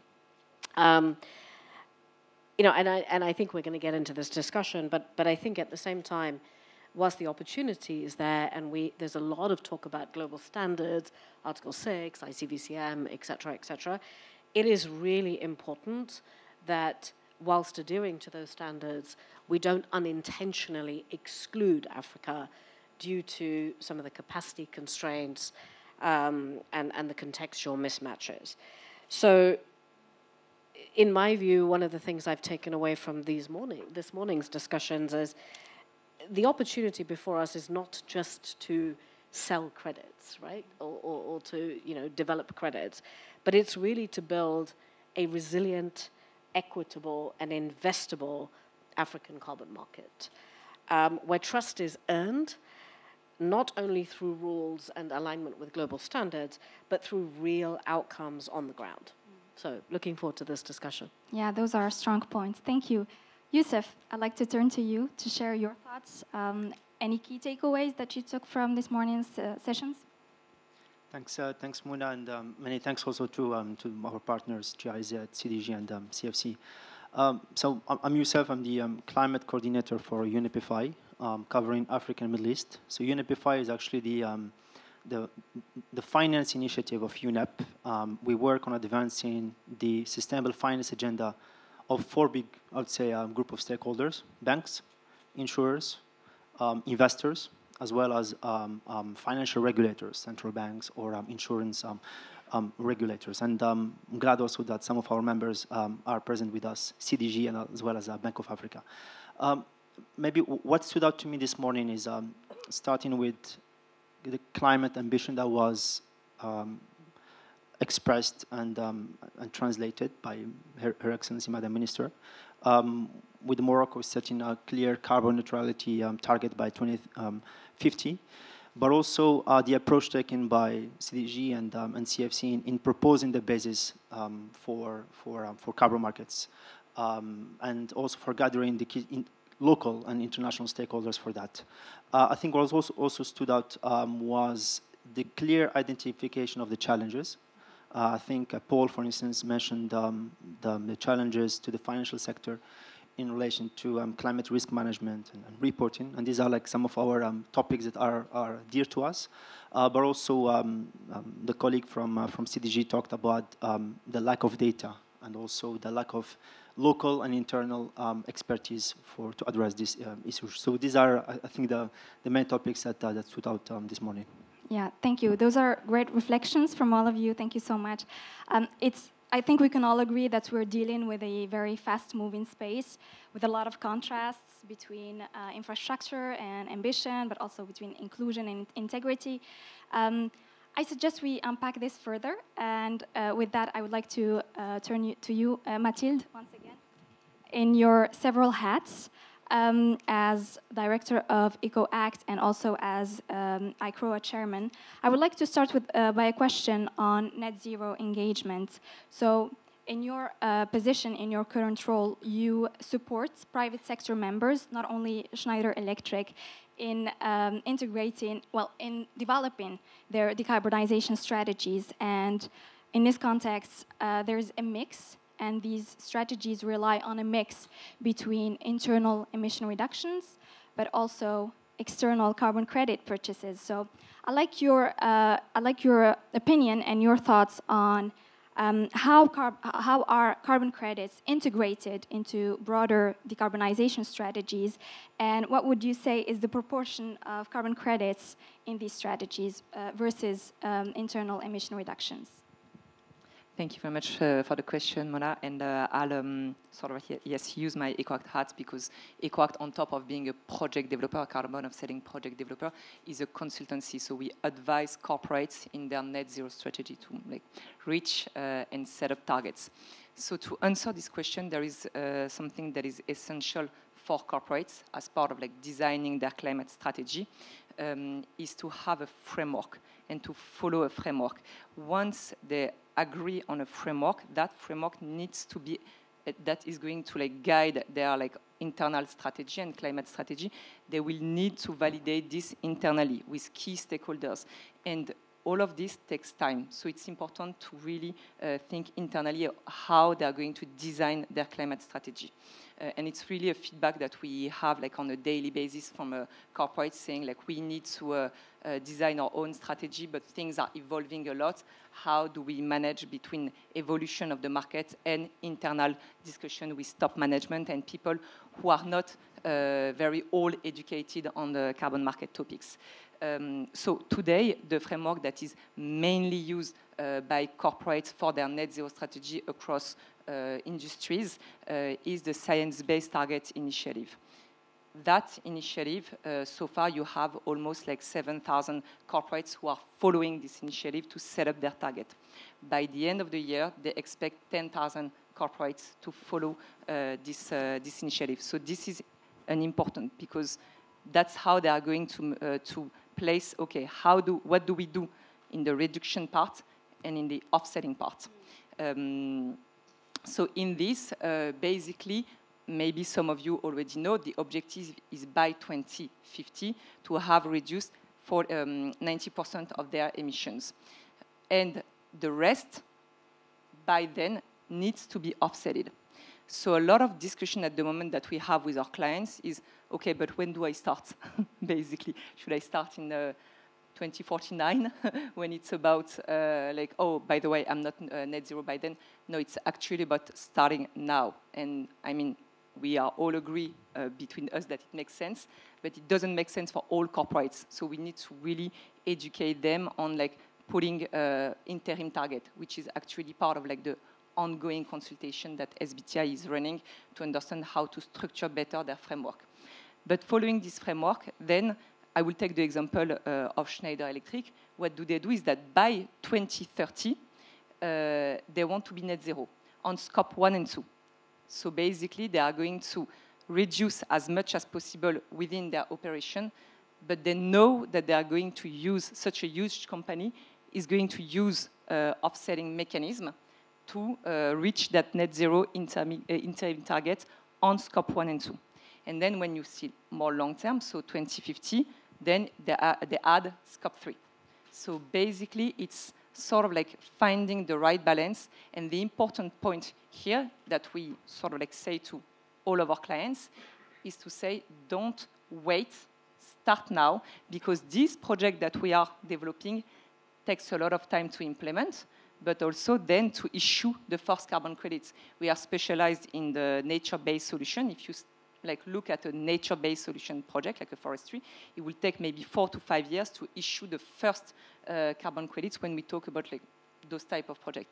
So we really try to have short and long-term reflection with our clients, investing in also projects that issue faster carbon credits or that are existing projects, to invest in those projects that actually needs those finance and that will use carbon credits to be financed, but also the long term. So basically, it's a mix between short and long term. But the main important message with our corporates is really reduce, but don't wait. Reduce and invest now. Globally, the part that is easier for a corporate to reduce is scope 1 and 2, so really their internal operation, and where you will see most of their beyond value chain mitigation is to cover all of their other activities named scope 3. Yeah, thank you, Mathilde. And what I mainly take away from your intervention is the need for capacity building in corporates for them to ensure the ownership of the frameworks that are established and to manage the evolution, the external evolution of different global standards or else. And that is a perfect segue for my question to Osman, as we are all aware that the Alliance's core mission is capacity building. And for that, I wanted to ask you, building on your experience, but also on the last workshops that were organized for the private sector in both Senegal and Kenya, where do you see the most pressing capacity gaps? And how do you assess the readiness and the expectations of the private sector to engage in carbon markets? Mona, excuse me, just allow me 1 second to comment on what Mathilde have said. Please, regarding to SBTI work. That is really important because we need first to have demand and clear visibility in terms of pricing for us to really take advantage of carbon markets. That's why we as West African Alliance, we last year sent an open letter to the SBTI so that to encourage them to pursue their work on allowing their companies to use offsetting for their scope 3 emissions. And I think it's really important and it can generate a lot of demand in that area. So coming back to capacity building, I think it's really important because we early realized that we are entering in a new era when it comes to operationalize Article 6 and also the voluntary carbon markets. So from private sector point of view, I think the first important issue is to have a clear regulatory framework that can facilitate private investment, build trust, and all the transparency needed for a private investor to work in our country. So we've been very active in developing blueprints, giving capacity building trainings to government officials, and also creating national platform within our member countries so that continuous communication with all the key stakeholders at the host country level is something that is done in a very permanent way. That's why we are working on having national carbon market platforms in our 16 member countries. So we are working on that to facilitate communication and awareness raising in the countries. So in addition to that, we also need, in this regulatory framework, to have, from the private sector perspective, clear benefit sharing mechanism. I think it's really important from a private investor's perspective to see what it takes to get the authorization letter, what are the conditions for the withdrawal of the authorization as stated in the regulatory framework. So before getting engaged, it's really important that all these issues are really clarified in the regulatory framework in the host country, and how also local communities are involved in the process and how they can get benefits from this project. I mean, the sustainable development goal achievement in the host country. These are really important in the regulatory framework.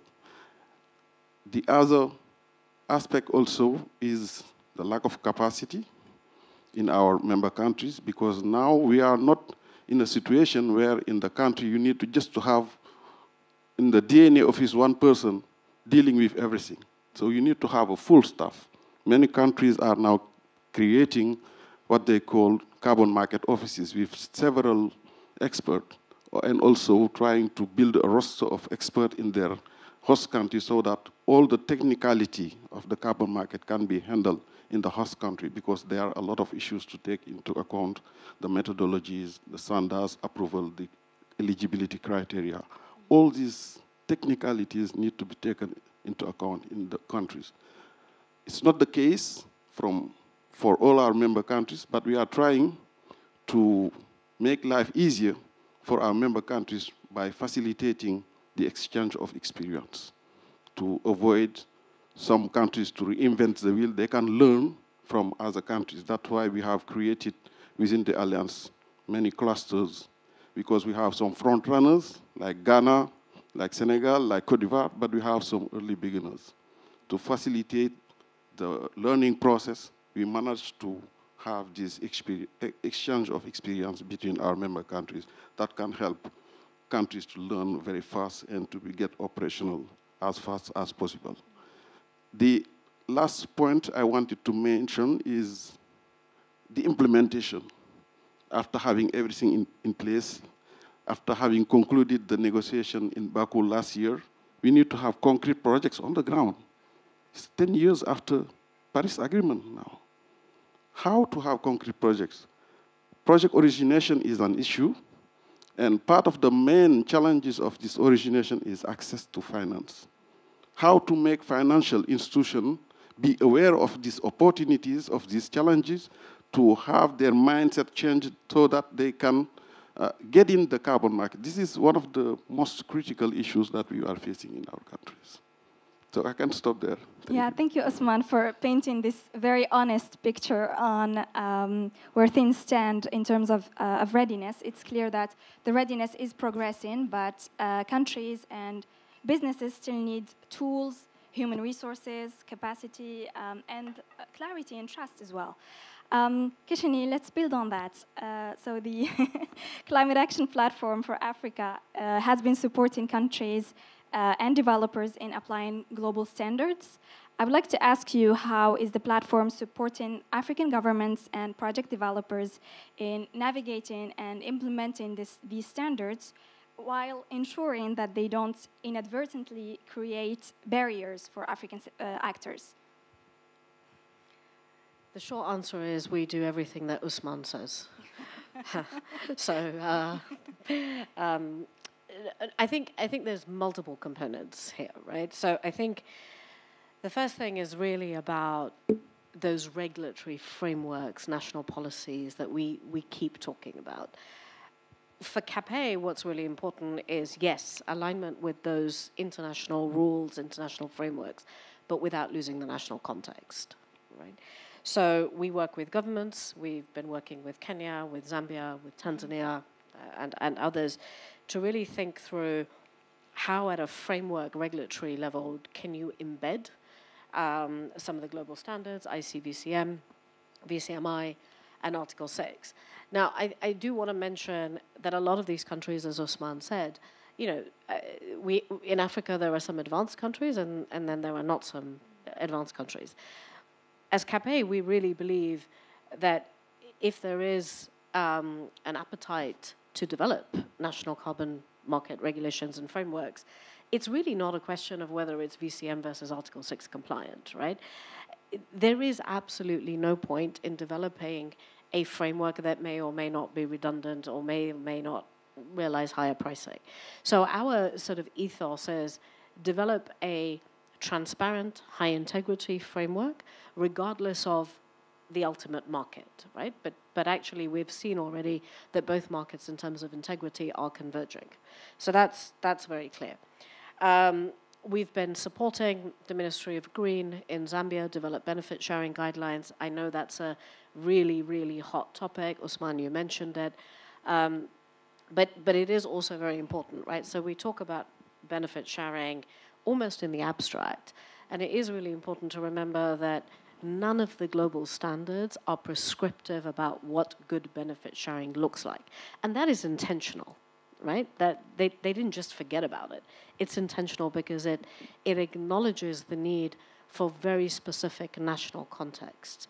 So through our work in Zambia, yes, we align with the overarching principles of integrity, but how it is implemented and realized on the ground, for example, must take into account individual community structures. And the definition of beneficiaries and communities, etc., for us, this is core of what we do.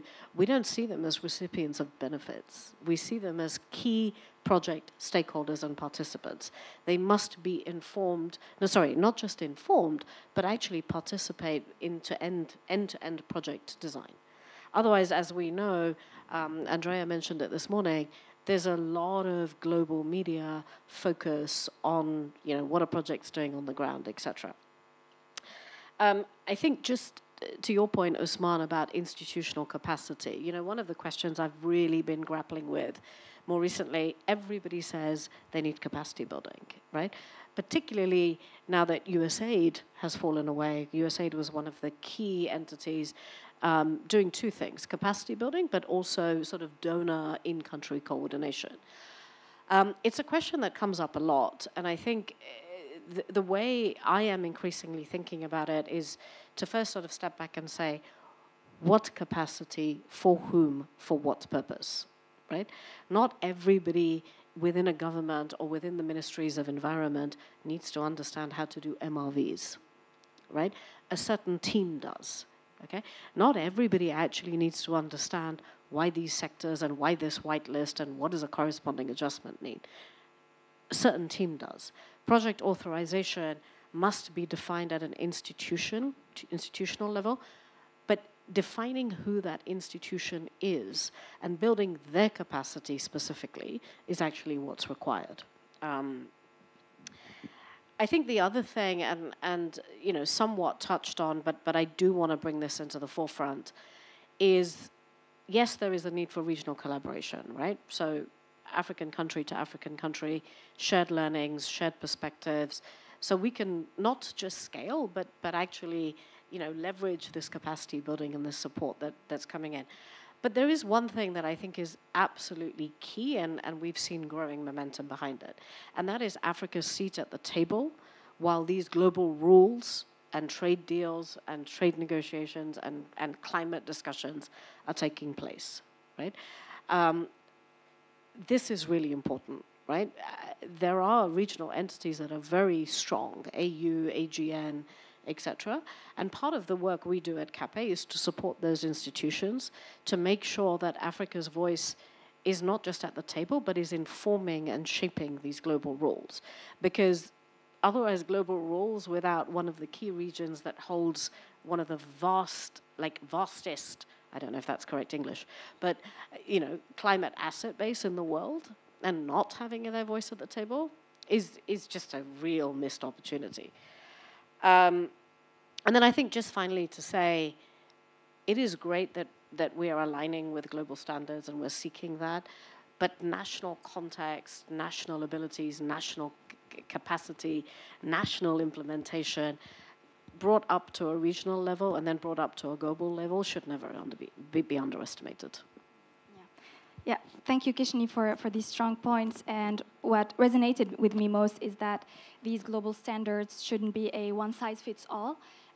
It has to be aligned with the national context, and for that, African organizations or African actors in general have to have a seat at the table when these frameworks are being developed. Yeah, thank you, Kishni, for these wonderful points. Youssef, I turn to you, and the financial sector has been mentioned earlier in the panel by Osman, and I would like to ask you, as UNFFI's work on integrating climate mitigation into banking practices, particularly through frameworks like the Climate Mitigation Journey.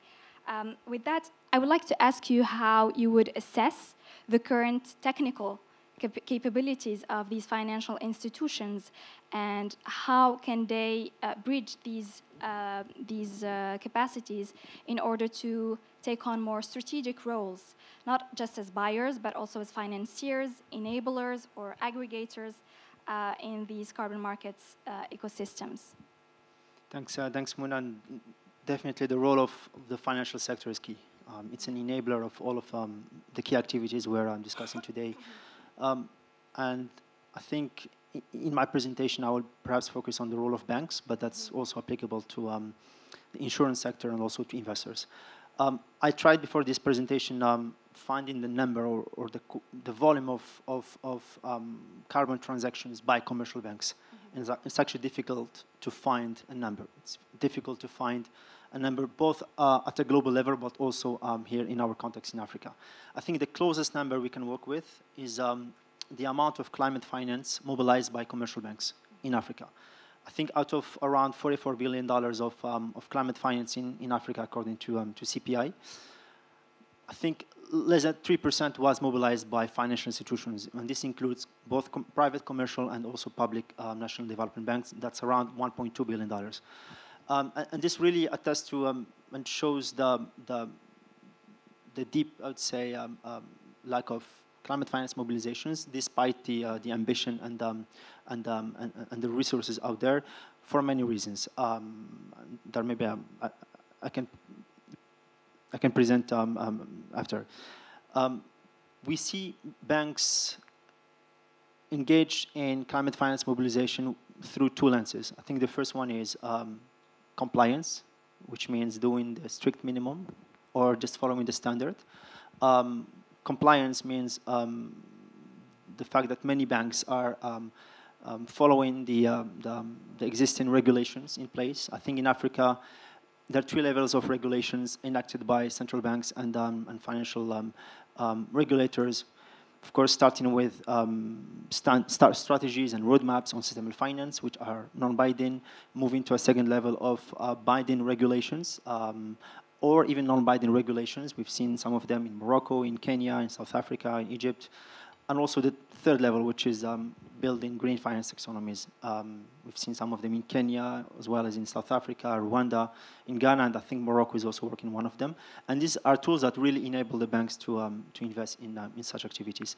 But beyond doing the strict minimum, beyond compliance, I think banks need to also to find a business case out of climate, including out of investing in carbon markets. And finding that business case start with, let's say, assessing from where we can generate those revenues, how we can improve the bankability of the projects, how also we can improve the integrity of carbon credits, since we're talking about this subject today. So that's on finding new revenue streams. Also, from a comparative advantage perspective, those banks that advanced first in such topics are always leading and consider themselves are being also considered by in the countries where they operate as leaders.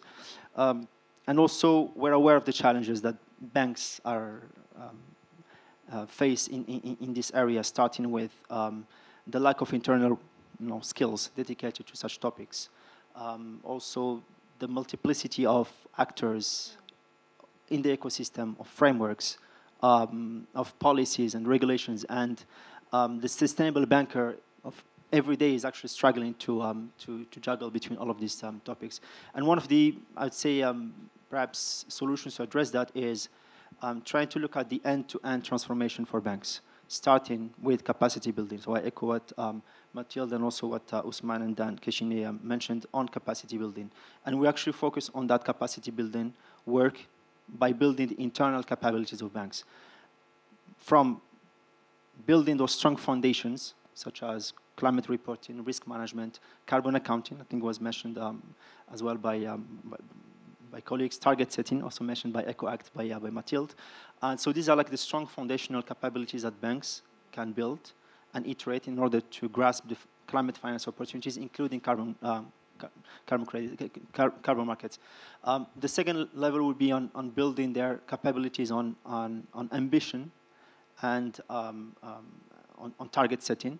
And the third level, which is, I would say, more advanced, where, unfortunately, not most of African banks are at that stage yet, but I think they are preparing the ground for that, which is about enabling that end-to-end transformation by building the transition plan and finance capabilities of their own as a bank, but also for their clients, by working on transition plans for their own clients, but also on data solutions. So all of these are like a blend of technical capabilities that banks can leverage in order to advance in the climate mitigation, I would say, journey, not only on carbon credits, but also on climate finance. And we believe capacity building, partnerships, and regionalizations are key for these steps.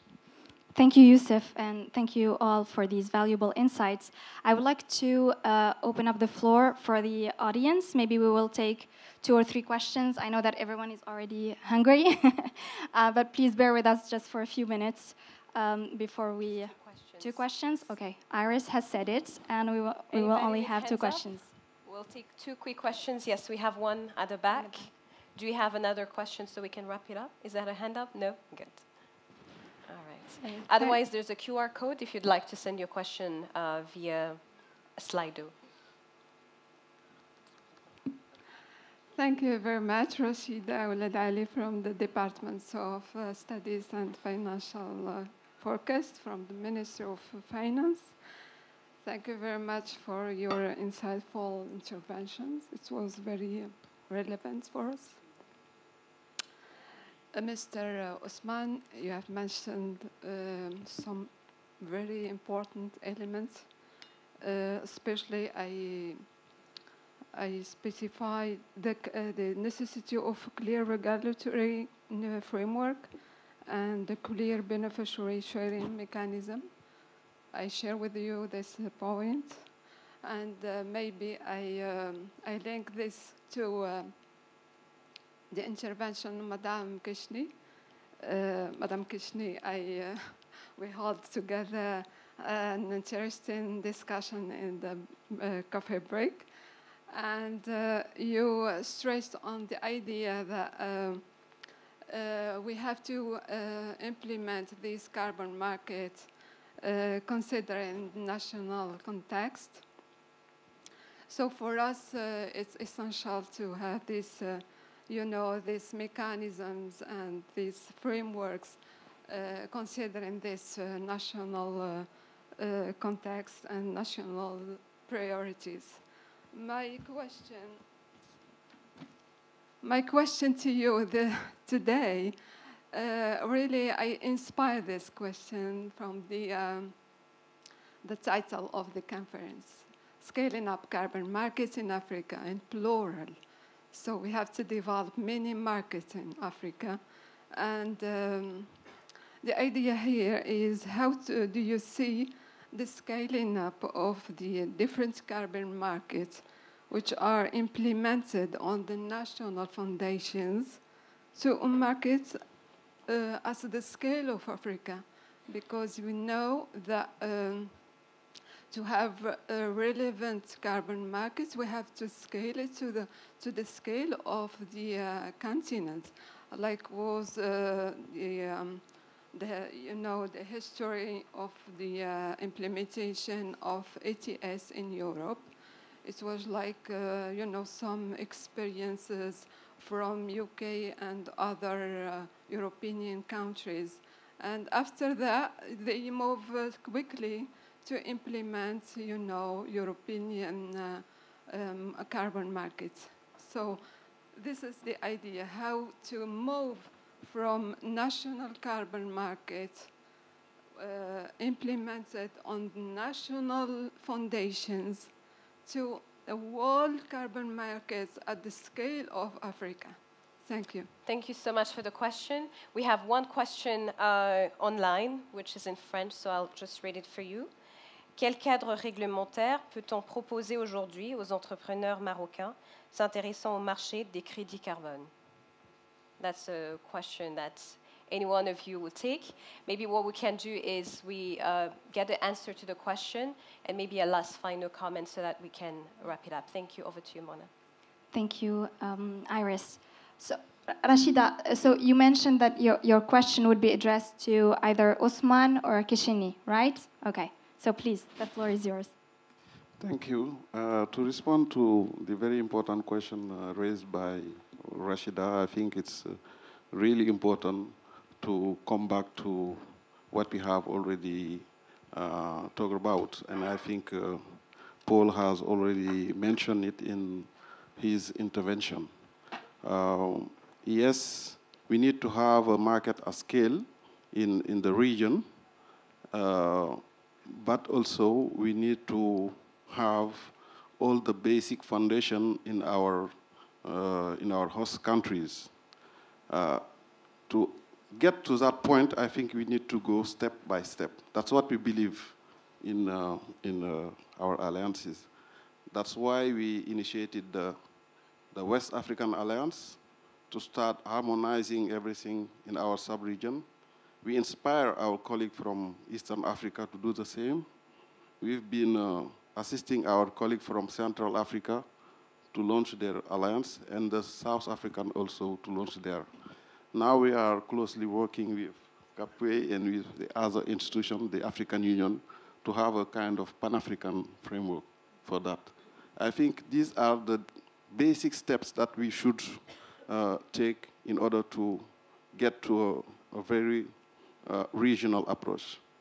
I also forgot to mention that within the AGN, the African Group of Negotiators, we managed to have this close collaboration between the Alliance and the negotiators from Africa.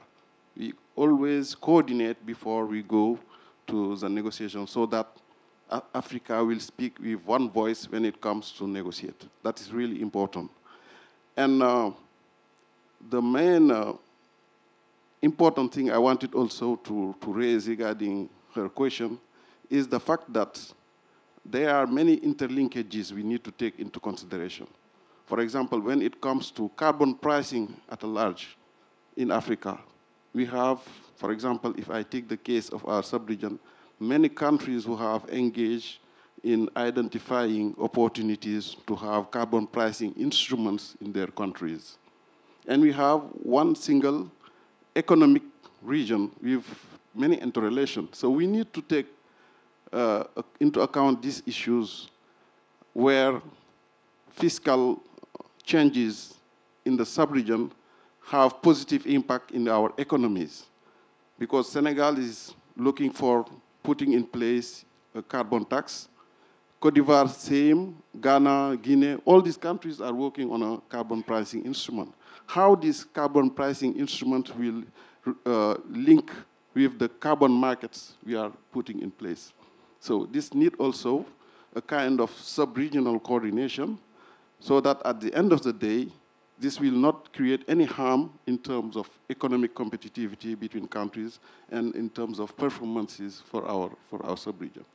But let's start gradually, host country, sub-region, and Pan-African. Yeah, thank you, Osman. Keshini, would you like to weigh in? Yeah, I think everything's already been said by Usman. I think the only thing I will add to this is it's really important to also acknowledge that African credits generated in this region, have a very unique value proposition in terms of co-benefits, right? Africa is not the only region in the world generating credits. The demand side is there. Demand is only going to grow with all the activity in the ETS and the Europeans.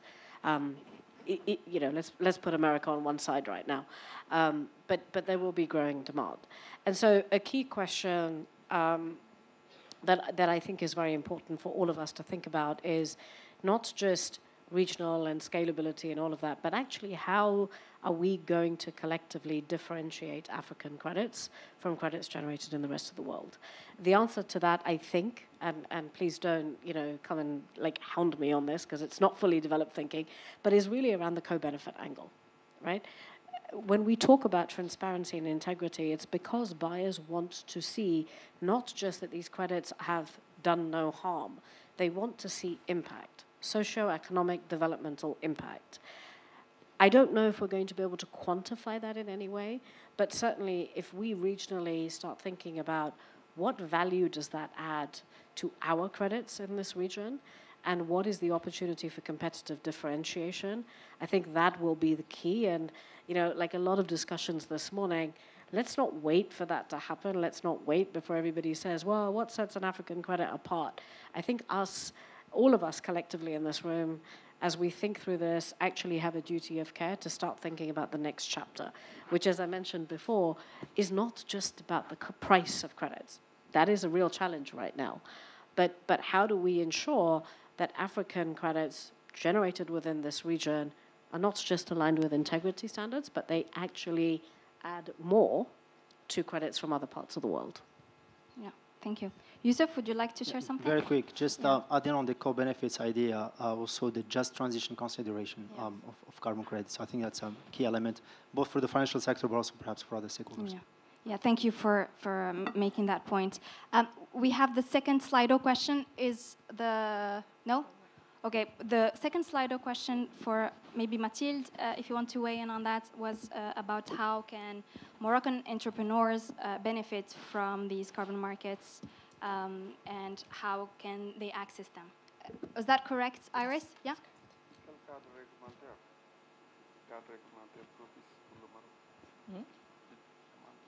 Yes. So just on this note, what has been said today is that the infrastructure is being built. So now for the entrepreneur is actually to develop under this infrastructure. So there is a strong potential here. And now it's just the word that we've been saying a lot, implement. So let's go to implementation. And so far, the voluntary carbon market is offering like methodologies, standards, and a lot of like, let's say like the global framework of the voluntary carbon market gives those developers the opportunity to use this in the region, in the country, and to set up those projects because this is what we need, and then the demand and the corporates will come and invest. Thank you for your questions, dear audience, and thank you for weighing in. I would like to just give a few conclusions very quickly to wrap up this session, and I can't really pretend to capture all the amazing insights that you've shared, but allow me to try. So first of all is we have all established that this is a fast-moving space, but that credibility, integrity, and alignment is non-negotiable at this point. We've talked about institutional and technical capacity that remains a need and a bottleneck, if I might say, but it should be also targeted. We've also had this discussion about implementation and how implementation has to start right now with several actors taking initiatives in this ecosystem. Financial institutions can and have to play a more proactive role, not just as buyers, but as enablers of credible African projects. Effective benefit sharing is essential to ensuring that carbon markets are not just tools, climate mitigation tools, but drivers for equitable and inclusive development. And finally, African leadership and inclusion must be at the heart of global rulemaking, and that framework must serve the continent and not exclude it. yeah, those are the points that resonated with me and the conclusions that I can provide today. With that, I would like to warmly thank you for your generosity and thank the audience for your patience. And with that, I can wrap up this panel. And Iris, over to you. Thank you so much. Can we give a round of applause to Mona for such a great facilitation and to our panelists for doing an incredible job. You can return back to your seat. So I have a couple of announcements to make before we go for lunch. Thank you so much to our dear panelists. Distinguished guests, ladies and gentlemen, you've made it through the morning. And you did a great job because you didn't fall asleep on me. So thank you very much for that. This afternoon, we'll go deep dive into expert sessions. And our ushers are going to support you and help you into the rooms, direct you towards the room where we will be having our session. So I really do hope that we will continue the conversations that we're having here over a networking lunch, which is going to happen exactly at the same place where we had our coffee break before. But before that, I want to see if in the room, do we still have anybody from CDG? Anybody from in the room? Can we give them a round of applause? Yes, please keep your hand up so we can give you a big round of applause for being here up to now. Do we still have CFCA? Anybody in the room? Yes, put up your hands so we can thank you for being a great partner. GIZ, anybody from GIZ? Yes, thank you so much to you and all other partners. And last but not least, all of you incredible participants who've actually stayed until now. Let me ask you to help me give you a big round of applause for this. My name is Iris Irumva, and it was such a pleasure, an honor to be a host today. And I hope to see you next time, perhaps for the 3rd edition of this incredible conference. Thank you so much. Oh, yes, of course. I said after this, some of you are going into breakout rooms. We're not really done, but the official auditorium session is over. So that's why I'm saying we're doing the afternoon, but I will probably see you for a 3rd edition soon. Thank you very much. You can go and enjoy your lunch. Thank you.